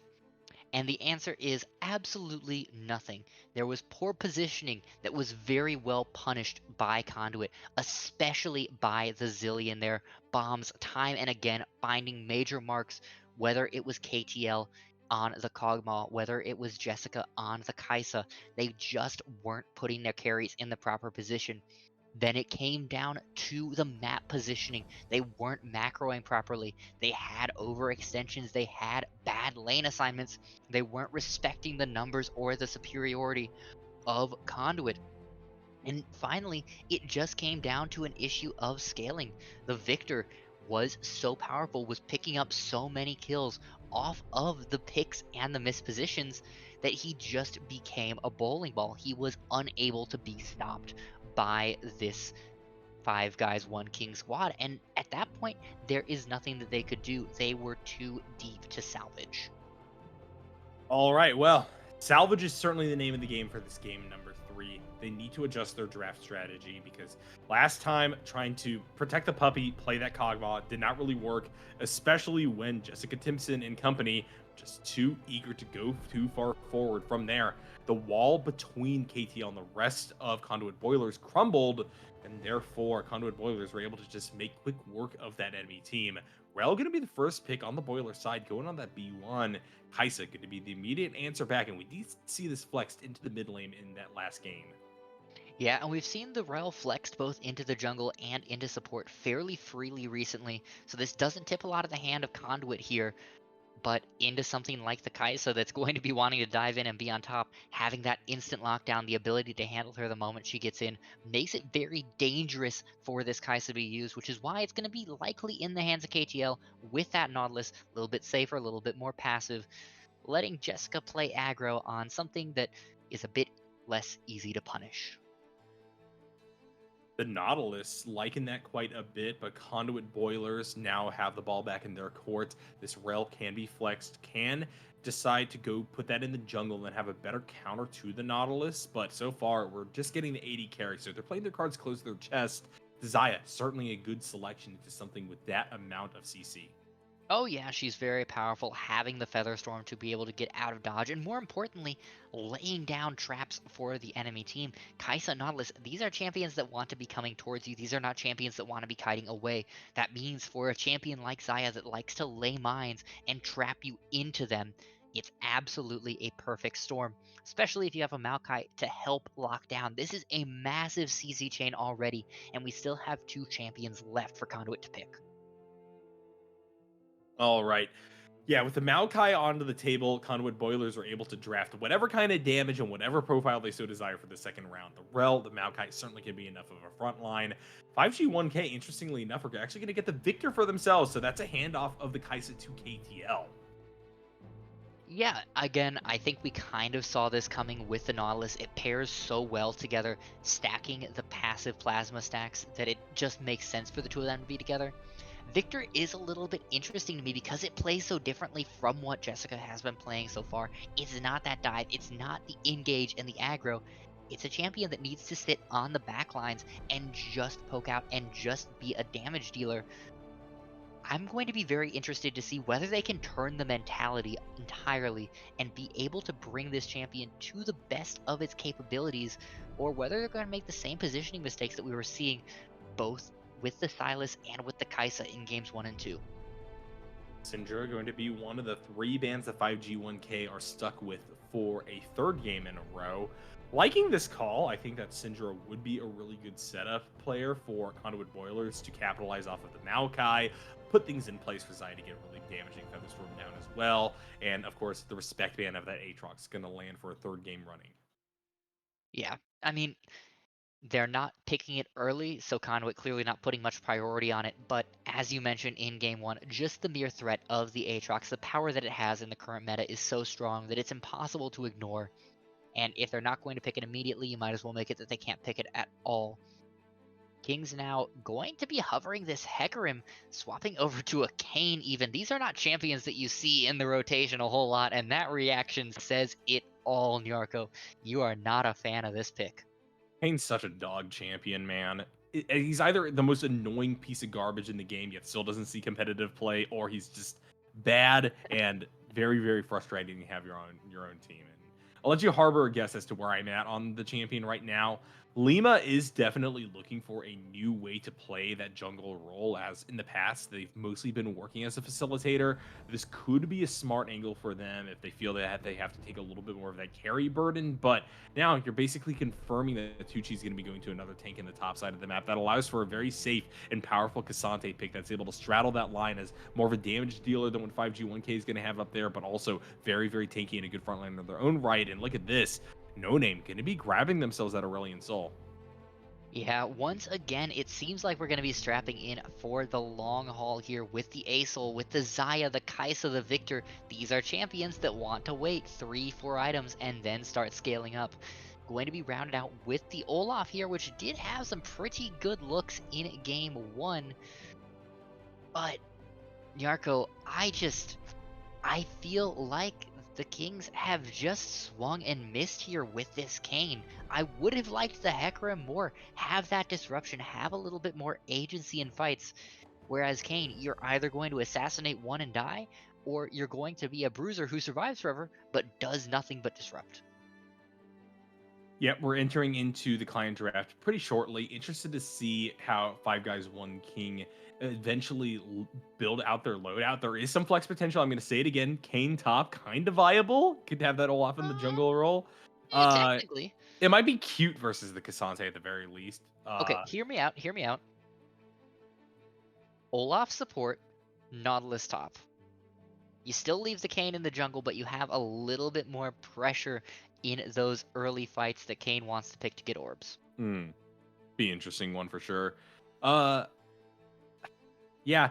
Unfortunately, I still think that their optimal draft is not as good as Conduit Boiler's draft ultimately. No, absolutely not. Uh, I look at this and I look at the drafts that we've had in games 1 and 2, and I just feel like there are so many missed opportunities from both teams, even with the slightly more limited champ pools here. I I just feel like there are parts that could have been swapped out 1-to-1 that would have done better. And some of it has come down to execution. We were concerned about Conduit's draft in game 1. But up until the end, they made it look convincing. We were concerned about Five Guys One King's draft, and up through 20 minutes, they made it look convincing. I It's just tough that we're not seeing the execution all the way through to justify these drafting choices. Yeah, and you can say that I have the memory of a goldfish, but we are in a tied series at the end of the day. The thing is, the throw that 5G1K had in that game number 2 is of such staggering volume that I barely remember anything about the dynamics of game number 1, be it in draft or the round itself. That's very fair. That was a baffling fall from control. So we do need to see them come out and bring that early game pressure and maintain it. Because both games now we have seen them win, not be dominant, but win up through that 20-minute point and then fall off. Game 1, they were able to claw it back. Game 2, they did not have that luxury, despite having a team more built for it. So we will have to see with this comp that has plenty of late game power, with the Victor, with the Kaisa, whether they'll be able to avoid that mid game dip. Yep, and do you have any predictions as to whether or not Five Guys One King will be able to overcome those mid-game, say, jitters, griefs, lack of power, I'm incompetence? I'm struggling to see it because we saw, in fact, a regression game over game from game 1 to 2, where the losses were harder. They weren't learning fight over fight, where they were to a degree in game 1 doing so. Now, do they perhaps have picks here that take away some of the possibilities for mistakes? Yeah, absolutely. You don't have Jessica on the Kaisa that is just itching to hit that R button. You have an ADC that has a little bit more peel for them with the Nautilus and a little bit more self-protection with the ultimate to get out of dodge. So there are definitely more tools in their kit to try and avoid the mistakes, but player by player, there will have to be major changes as well. That's definitely fair. And we have the capacity to see evolution. I think Conduit Boilers actually tightened up their gameplay a lot. I know we've been talking about the mistakes that 5G1K made in that second round, but we also cannot underplay the fact that Conduit Boilers are on the up and up. And Oh, so absolutely. perhaps if we see 5G1K match that development, we could have a real banger of a game on our hands. Yeah, I mean, we can certainly talk positively about Conduit, about the fact that they recognized the mid-game weakening of 5G1K. They saw that it was happening again in game 2, and they cleaned up. They said, we're not going to give them the chance to come back. We're going to take the fights that are winning. We're going to take full advantage of the mistakes, and we're going to really push through based on the strengths that we can find from that. That's a huge improvement. The fact that they didn't give them that space is masterful. And if they continue to improve game over game, we might not even see the early game victories that 5G1K was bringing out. So for Conduit improving game over game, they're looking great. All right. Well, we're about to enter into this final game of the night. One way or the other, these teams are going to have to clash, and they're going to have to do so with, I think, the best and most even draft so far. That being said, that Kane, once again, kind of a sore spot there on the 5G1K draft. Conduit Boilers have not had a spotless record on that front as well. We'll see exactly how they do as we move into this third game.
Hello, friends. Welcome back to the BOL. This is the Platinum Division, and this is game number 3 between Conduit Boilers and Five Guys, One King. Also, we've been here for the series, and it's been quite the ride. Glitches from Riot, ints from both teams. What are we looking for in this game number 3? We're looking for a significantly cleaned up quality of play. Both of these teams have struggled with macro and micro decisions throughout the series, minor mistakes that have snowballed into major deficits for their respective sides. We need to see cleaner play from both of these squads who are hovering right here in the middle of their division. They need to clean up if they're going to contest with some of the big players, and more importantly, if they're going to win tonight. Well, we're starting off with a 5-man invade from Five Guys, One King into the bot side jungle of Conduit Boilers, but Blue Squad not even venturing their way up anymore. They know that they're there, or at the very least, they are conscientious of the fact that this is a possibility, and Glada is very, very gingerly approaching. Yeah, going to be forced to just give this up unless they're willing to die for the buff. Red will be started here, and Loco should be able to spot it out that this is going on without walking into hook range. But this does mean Glada forced to cede this buff will be in a little bit of a hole unless Lima tries a little bit too hard to get cheeky with it. Well, this is the power of that early game Kane, and one of the things I like to see in coordinated play, you just go super aggro. You know that you have that get out of jail free card, and they're going to use it there to just walk away from this play. Conduit Boiler is going to lose that buff. Yeah, good victory for them. And we've seen this as well throughout the game. Lima has just been a bit of the better jungler, pound for pound in the early game. Glada's tried to get off ganks, and some of them have been a little bit more successful than others, but overall, they've found themselves losing in tempo, losing in map pressure, losing in terms of objectives that have been taken. So big wins early in the jungle for this 5G1K squad. We just have to hope that they don't make the same mistakes from earlier games and actually take advantage of the leads that they're given. And at least we get the privilege this time of seeing exactly what got them that dominant lead. In that second game, we had quite a bit of that delay, so it was very hard to see exactly how they played this out. Now, while we did see their continuation of early dominance, I want to see how they actually played these initial 1v1s and 2v2s. So far, doing a pretty good job on the counter engage. Brady Hash KTL with a big health lead versus local kids and risky Pathos. Yeah, the power of the passive stacks from the Kaisa just so strong, and in fact, they're going to get another hook here, try and go in hard. The cleanse is popped by KTL, trying to find Loco, forces the flash out. Now Platypus in trouble, will go very, very low, and on the other side of the map, Lima just has free reign to do whatever they please here onto Glada, who has no buffs, and will be Quite the getting good no showing. buffs. Yeah, Galata in a very awkward position. Tucci also getting that push advantage in the top side of the map means that they're going to be much more easily able to rotate over to this than you would expect. This is dominance for Five Guys, One King early in this. Yeah, again, we've seen dominance early game in all three so far of these matches from 5G1K. We just need to see them parlay it into more. They cannot afford to throw away their opportunities here. So if they can take this, get a few kills, get those turrets, and then not let Conduit back into the game, they have to be very pleased with themselves. Well, the fact that Five Guys, One King have 3 pushing lanes is something to watch out for. It does mean that once Glada does get online, there's a chance for a very quick and snappy Maokai gank to get them back into the fray and maybe get Conduit Boilers over that 2k gold or that 200 gold hump that currently sits between them and 5. Ooh, flash over the wall. We're seeing that early flash over the wall. Glada gonna get the knockback, and that's exactly what I'm talking about. Well, you know, finally one of these early ganks pays off in a big way for Glada there. Great job of reading that, and a little bit of a misposition by Jessica. We've seen this all throughout where they've been a little bit too aggro, they've stepped too far forward, and they've paid for it again and again. This time, letting Glada back into the game and letting No Name scale early, that's a huge mistake on a scaler like Victor that wants to go at the very worst, even with the Star Dragon early. Galata going to encounter Kane once again in that bot side river before rotating down to their Krugs. It's meager pickings right now for farm on their side, therefore they're still down a level versus Lima. And it's going to be up to the Canes to try to make up for the fact that that kill was secured early by Conduit Boilers. It's giving them the gold lead for the time being, as small as it is. Those are the things that you want to count, maybe more than the kind of posturing that Five Guys One King are doing, just by virtue of them being so aggressive in all of these lanes. Yeah, and that pressure advantage in the mid lane is going to just compound upon itself because No Name has the Lost Chapter now, compared to just a grab bag of components for Timson. That means that the Aurelion Soul is going to have more sticking power in lane. They're not going to be forced to back again and again for mana, whereas Timson will be forced to burn through that mana and rotate back to the fountain. It's just going to continue getting worse unless we start seeing pressure from Lima here very soon. We do have the Kane camping out in the bush mid lane, maybe thinking that No Name will push forward for a trade, eventually deciding, hey, that's not actually going to happen for the foreseeable future. Aurelion Soul going to be able to control this wave quite nicely. But we do now have the chance for Lima to enclose upon the bot side of the map. Galata shows going to be hit, but there's not much else coming from it. Yeah, with all this aggression on Taglada, those red orbs stacking up very fast for Lima, going to have to hope, if you are that Kane, that you are going for the Darkened transformation as opposed to the Shadow Assassin, because otherwise you're going to be sitting in base form for a really long time. And in a game like this, where we've seen that mid game be hyper important, you don't want to be stuck in that trough for too long. Jessica Timpson flashing forward and dropping the Chaos Storm. Now we have an engage on the bot side as well. Dredge line going to land. Lima's down here. Gets the last hit versus Risky Platypus. Forces Loco Kids back. Good engage by Brady. The hooks from the Nautilus have been very much on point. Meanwhile, though, in mid, that's another little bit of an overextension from Timson, not respecting the fact that the flash was there, just trying to rotate through the spells a little bit too quickly, and paid for it. They now don't have the ult, they now don't have anything, and they're going to get stunned up under turret. They might trade 1-for-1 here, but I'm not entirely sure whether that's a real win for this Victor.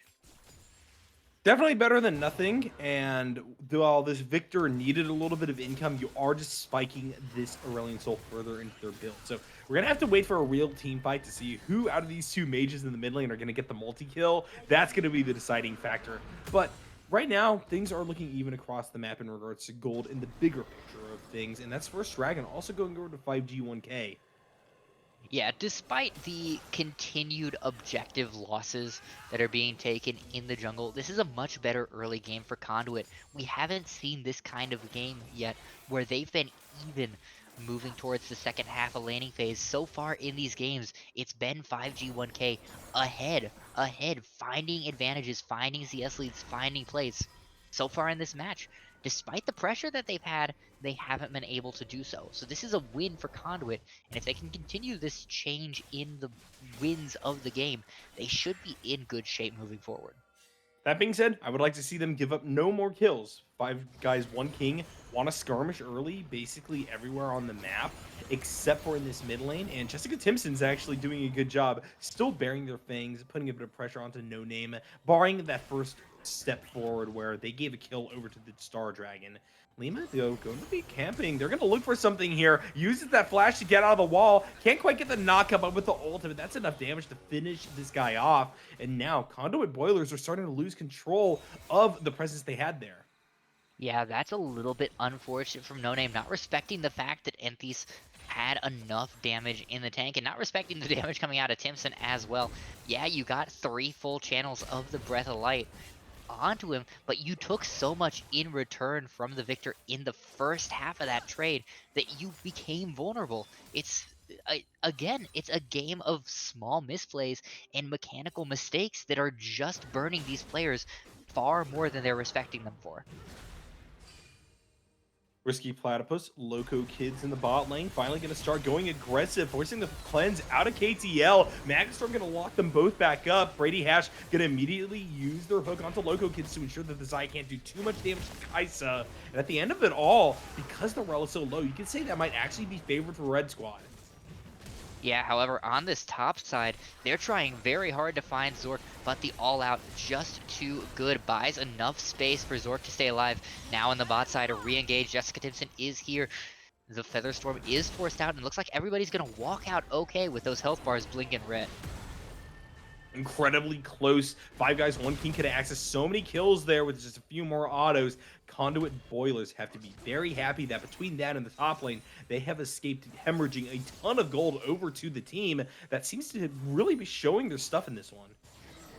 Yeah, that was very close to turning this game from bad to worse. Now No Name in a little bit of trouble, forced to glide out of there as quickly as possible. Unfortunately, Glada is on this bot side of the map. You know what that means, Nyarko? It means that Rift Herald is going to be taken by this 5G1K. Only positive is they might have KTL on the rocks here, served up fresh for Loco Kids. Glada is going to die for that feast, though. A 1-for-1 plus Rift Herald over to five guys, one king. It's definitely not the cleanest play once again, but it is value positive for Red Squad, who are starting to inch forward in regards to gold. They're up nearly 1,000 at this point. Yeah, with the drop of the Rift Herald as well, that'll be another at least couple of hundred, maybe even closer to 4 here, depending on how many plates they're able to get out of it. So the value, as you said, inching up, and we're starting to see them hit those scaling points. Jessica Timpson does have the first stack of that passive. They're big. They might catch out No Name here as well. The laser bringing them very close to dead and will be forcing them off of that turret. But Lima's a little bit too deep and will fall. That's a big 450 gold shutdown going over to No Name. Oh, they're doing it again. All's no reason to be that deep. You chase the Oh, they've got Aurelion Timpson Soul as away. well. Now, while Timpson is able to, off the flash, get a fadeaway kill, it's 2-for-1. Taking a long time to get this victor because there's no damage there, but unfortunately no real way to turn those kills around. It's an interesting spot here, Nyarko, because both of these mid laners are 3-3-1. They're very even now on each other's heels. So it just comes down to the fact that out of the support staff right now, on Five Guys One King, it is just Lima who has kills in their pocket. Whereas on Conduit, Loco Kids has a little bit of that action too. The Xayah is going to become a major threat here as she starts scaling up. Yet again, gold gap is close. Now, this is a lot less extreme than what we saw in game number 2, but going from 1,000 back down to only about a 300 gold lead doesn't feel great when there's another dragon to contest right here on the horizon 3 seconds before it spawns. Yeah, no, for Five Guys One King, you're wishing you could go back to game 2 where at this point you had a 3,000 gold lead. They are trying to find out the Aurelion Soul here. Brady Hash is a little bit ahead of the rest of the team, but Lima's going in deep. Call of the Stars might be enough to lock down Lima, but no. No Name is dead. On the other side, though, KTL has been similarly locked up Oh and my knocked god. down, and Lima could not get out. Glada's going to take that one away. That's overall a 2-for-1 in favor of Conduit here, Nyarko, and they are dead even in gold. In fact, now behind is Five Guys One King. The early game dominance completely shattered for this squad. They're going to make me say that they gave things away again. I don't really get what they're doing here, Alls. I mean, that was once again hyper aggressive from Lima. Even if it was the case that you get the kill and walk it out, that's too high variance of a play for me to be happy with it. This close to the dragon that you really want to take. Brady Hash going to whip the dredge line right there, and that means that this is still going to be pretty stable control over this dragon. Four Conduit Boilers for the time being. Loco Kid's going to hand off the aggro. Will have to flash back, and now Five Guys One King may have turned things around. Yeah, the health bar is a little bit too low. They didn't respect what the Victor could do, and with Glada being poked out, with Visky Platypus being poked out, they were forced off and did give over a kill. Again, it's the disrespect, it's mispositioning, it's not being aware of what your opponent can do. Both sides have been so guilty of this all throughout this series, and it's just a matter of who's left to fumble the bag last. This, unfortunately, does not give a great view of what's happening in the Platinum League's middle tier. It kind of feels like both of these guys are just praying that each other will throw in this final round. And so far, Five Guys One King may have had smaller individual throws, but Conduit Boilers do find themselves behind on gold yet again. And that was a pretty pivotal loss of a 5v5 in the river. Or Yeah, 4v4. especially after a major win, you have to be able as a competitive team to parlay that into objective victories, into continued experience and growth. And instead, they're just feeding this victor more. Now 5-3 is utterly enormous. Closing in on a second item here. Nyarko, it's It just feels like they aren't entirely sure what to do when they win.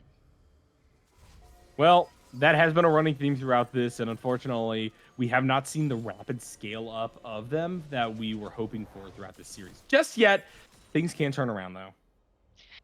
Yeah, absolutely. They are trying to set up here. They've got good vision around the river to try and prevent any further aggression from Lima, any further pushes in, but it does not matter. Look at how deep the Kane and the Nautilus are in here, pushing into the red buff side of the jungle, getting vision down. They have full tracking on Glada. They know where the Maokai is at all times, and they can play as aggressively as they want when they're on the other side of the map. Yeah, and I like the fact that we're seeing Brady Hash link up with Lima, go for those kinds of plays quite a bit. I think that the Nautilus Kane partnership is great. Now, sometimes you see this a bit more with Assassin Kane because the burst is there to follow up on the Nautilus CC, but here, because things all devolve into big slugging fests anyways, I think that Red Kane, which is typically better in general for the most part when you look at balance, uh, makes a lot of sense here. Yeah, Zork has to be a little bit careful here. Doesn't know that the victor is in the area. If he walks up too far, he's going to find himself bursted out very quickly. All out or not. Kane in the area as well. So this Cassante has a massive target on his back. And here we go.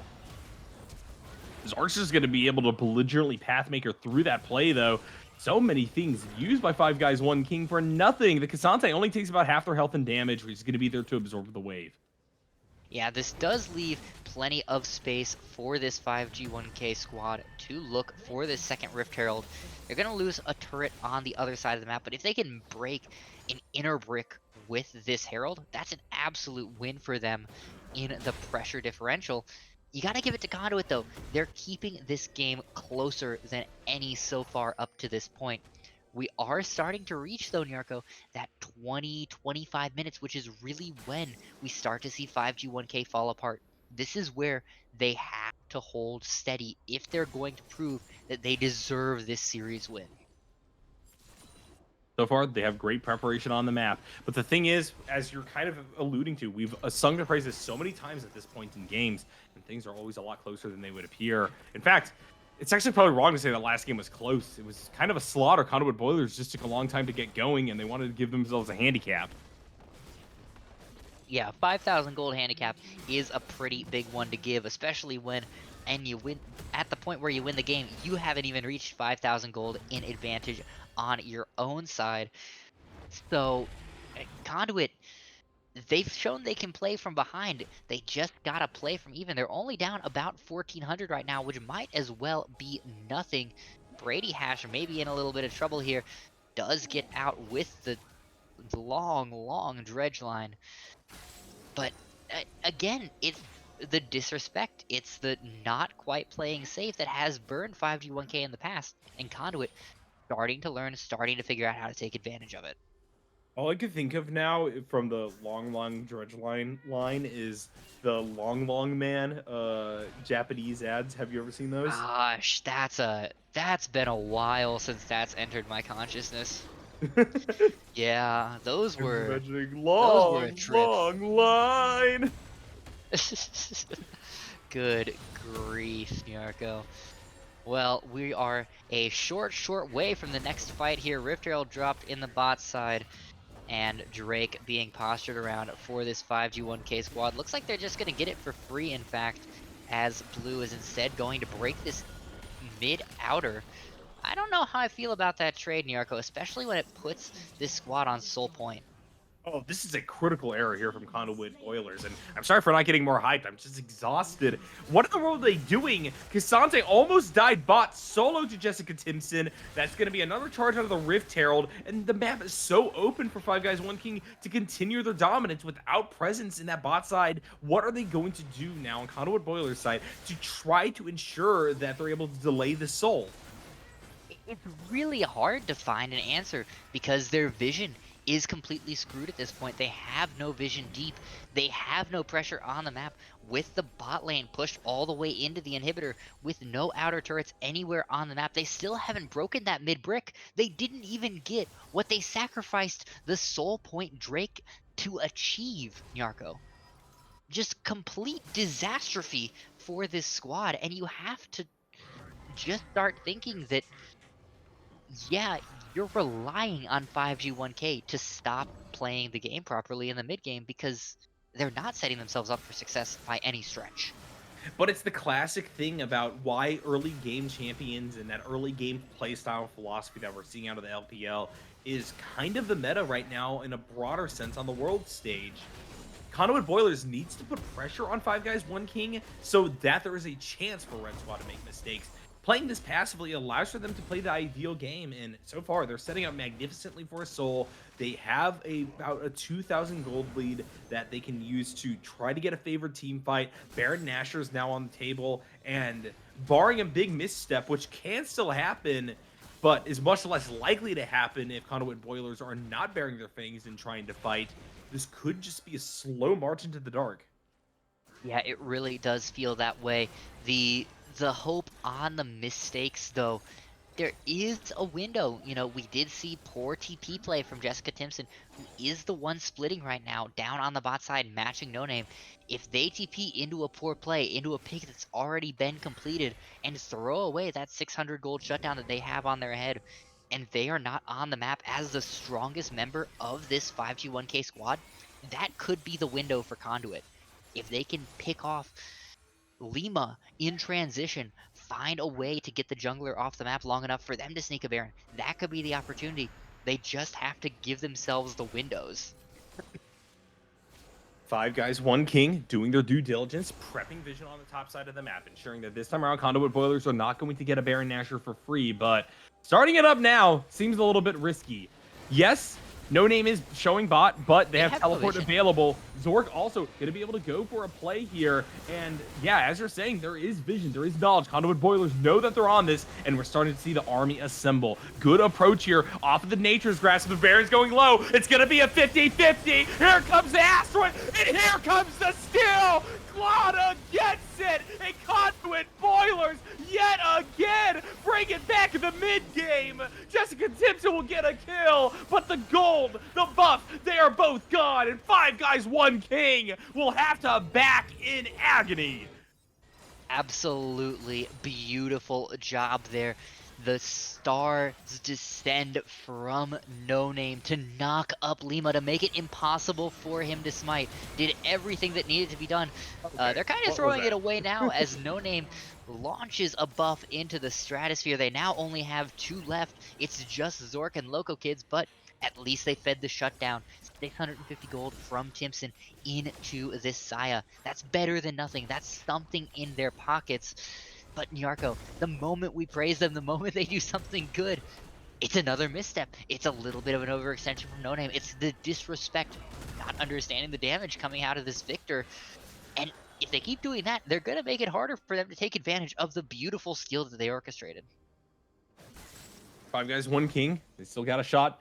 Currently, gold is in their favor. In the past, we've seen Conduit Boilers use a Baron buff to very little effect, actually. So if that happens again, if they can't find that unified push, if they cannot establish a knockback of Five Guys One King's vision line, this could just be for nothing, you know? So much effort, and yet still, Five Guys One King find themselves able to contest this dragon spawning in less than 30 seconds now.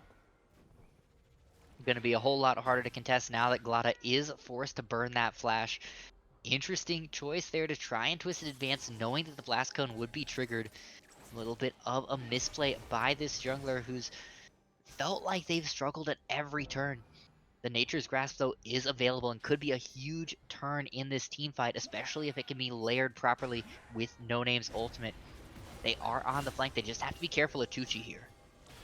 Lima trying to find an angle, gonna be able to enter into the fight and get a big spin to start knocking down these health bars. And look at the CC on the back line. Tucci is going to fall, but Loco Kids has been dealt a fatal blow. Risky Platypus will fall, and even the Nautilus gets in on the action.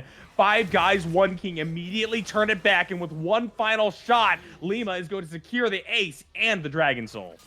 Yeah, that is a real unfortunate play there from Conduit. And props to Tucci there, the real architect of that fight. Because yes, Glada got in deep. Yes, Glada was able to disrupt, but Tucci bought so much time zoning for members, taking them down to half health that Lima was able to come in, able to get that flank and clean up, finish the job. Sure, 1-1 and 5 is not the most impressive scoreline from the Olaf, but if you can buy the space when it counts, that's more valuable than any number of kills. Gold gap starting to widen in favor of Five Guys One King. Conduit Boilers don't have that many more fights left in them. They got to make a stand. We've seen it happen before, but Five Guys One King, they cleaned it up at least a little bit. They rallied their forces. They got themselves that soul. Now, as long as they don't have any more fatal errors within them, such as that last Baron Nashor, or frankly, the entire second half of game number 2, they could walk away with the series. Yeah, and this is a quicker turnaround from the mid-game drops than we've seen from 5G1K up to this point. In game 1, it was 3-4 bad fights before they finally realized, hey, we've got to clean this up.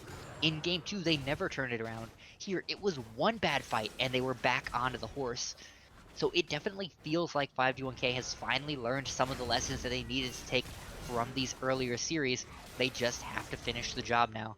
Lima is very deep, a little bit alone, a little bit separated from the squad, so has to be careful that they don't throw the leads too quickly.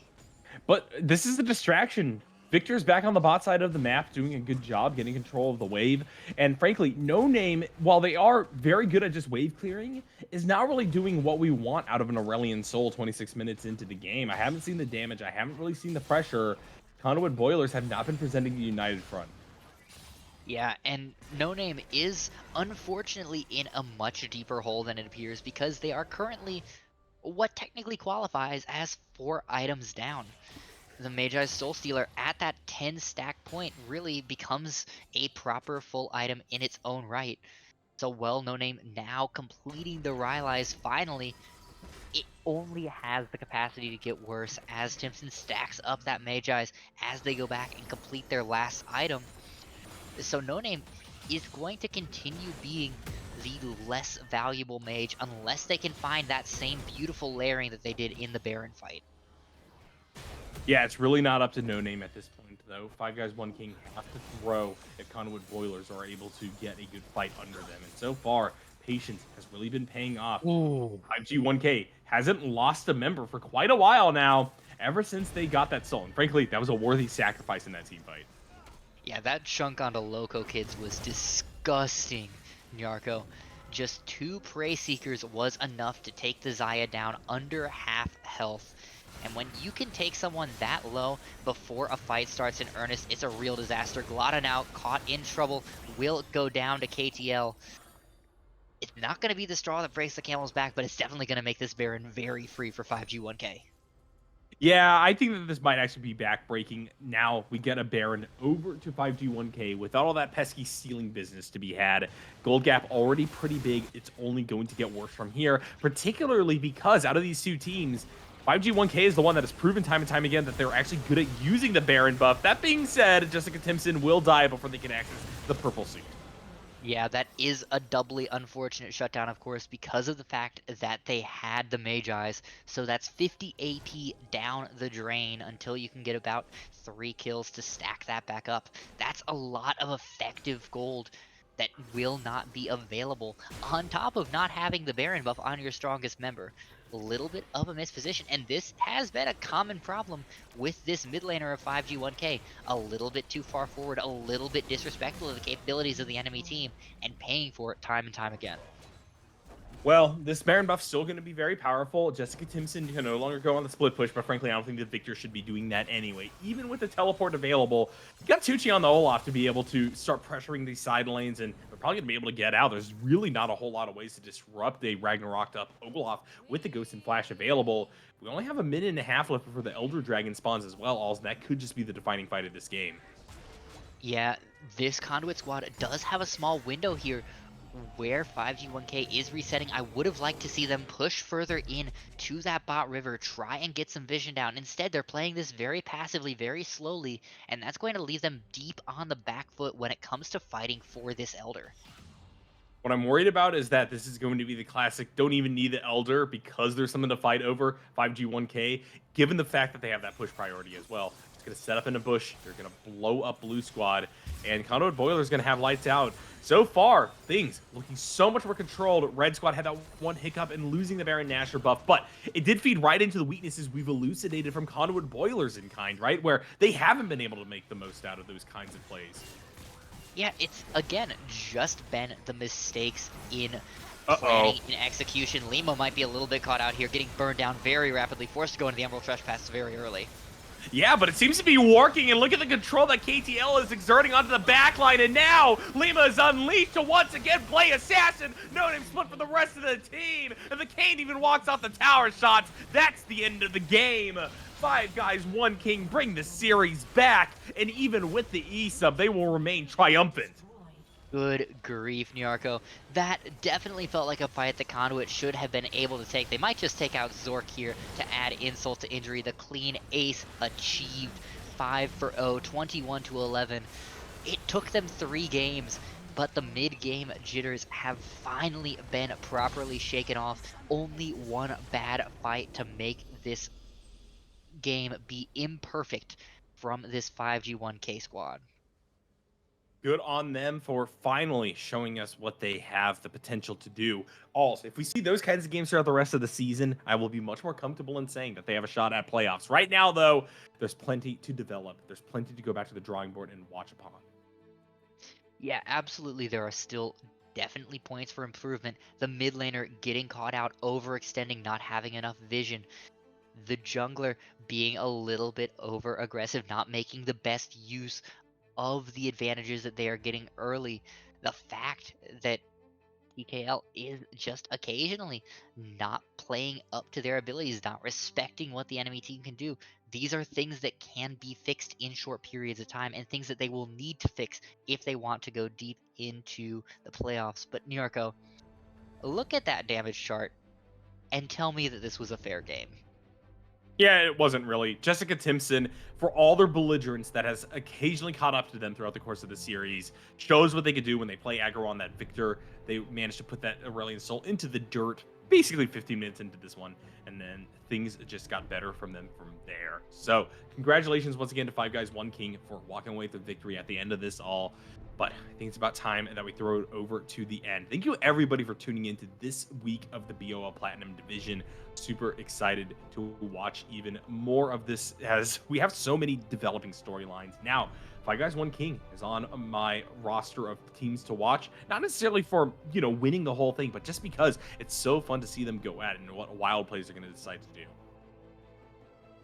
Yeah, absolutely. There's definitely plenty of teams that still have the chance to improve, to grow, and to show us new and exciting things in this league. It feels like every week there's a new wrinkle, a new change, a new development from the teams that we have the opportunity to have in front of us. Next week will be no different. We are just 2 weeks from playoffs now. Is getting closer and closer with every passing day. But Nyarko, I do think you're right. I think it's time for us to sign off. Just one last thing I want to say, this is the end of a long night. We're a little bit low on energy, but y'all don't have to be. Go ahead, hit up our sponsor, Glitch Energy. Use that code BlueOtter at checkout, and you'll get a nice discount, and you'll help us out as well so we can keep bringing you this great content. We appreciate all you guys in the crowd. We appreciate all the players, all the coaches, and all the staff behind the scenes, including our wonderful producer, Caddy, who makes sure that everything looks great on the screen for you guys to watch. But, Nyarko, it's time for us to say goodnight. Good night.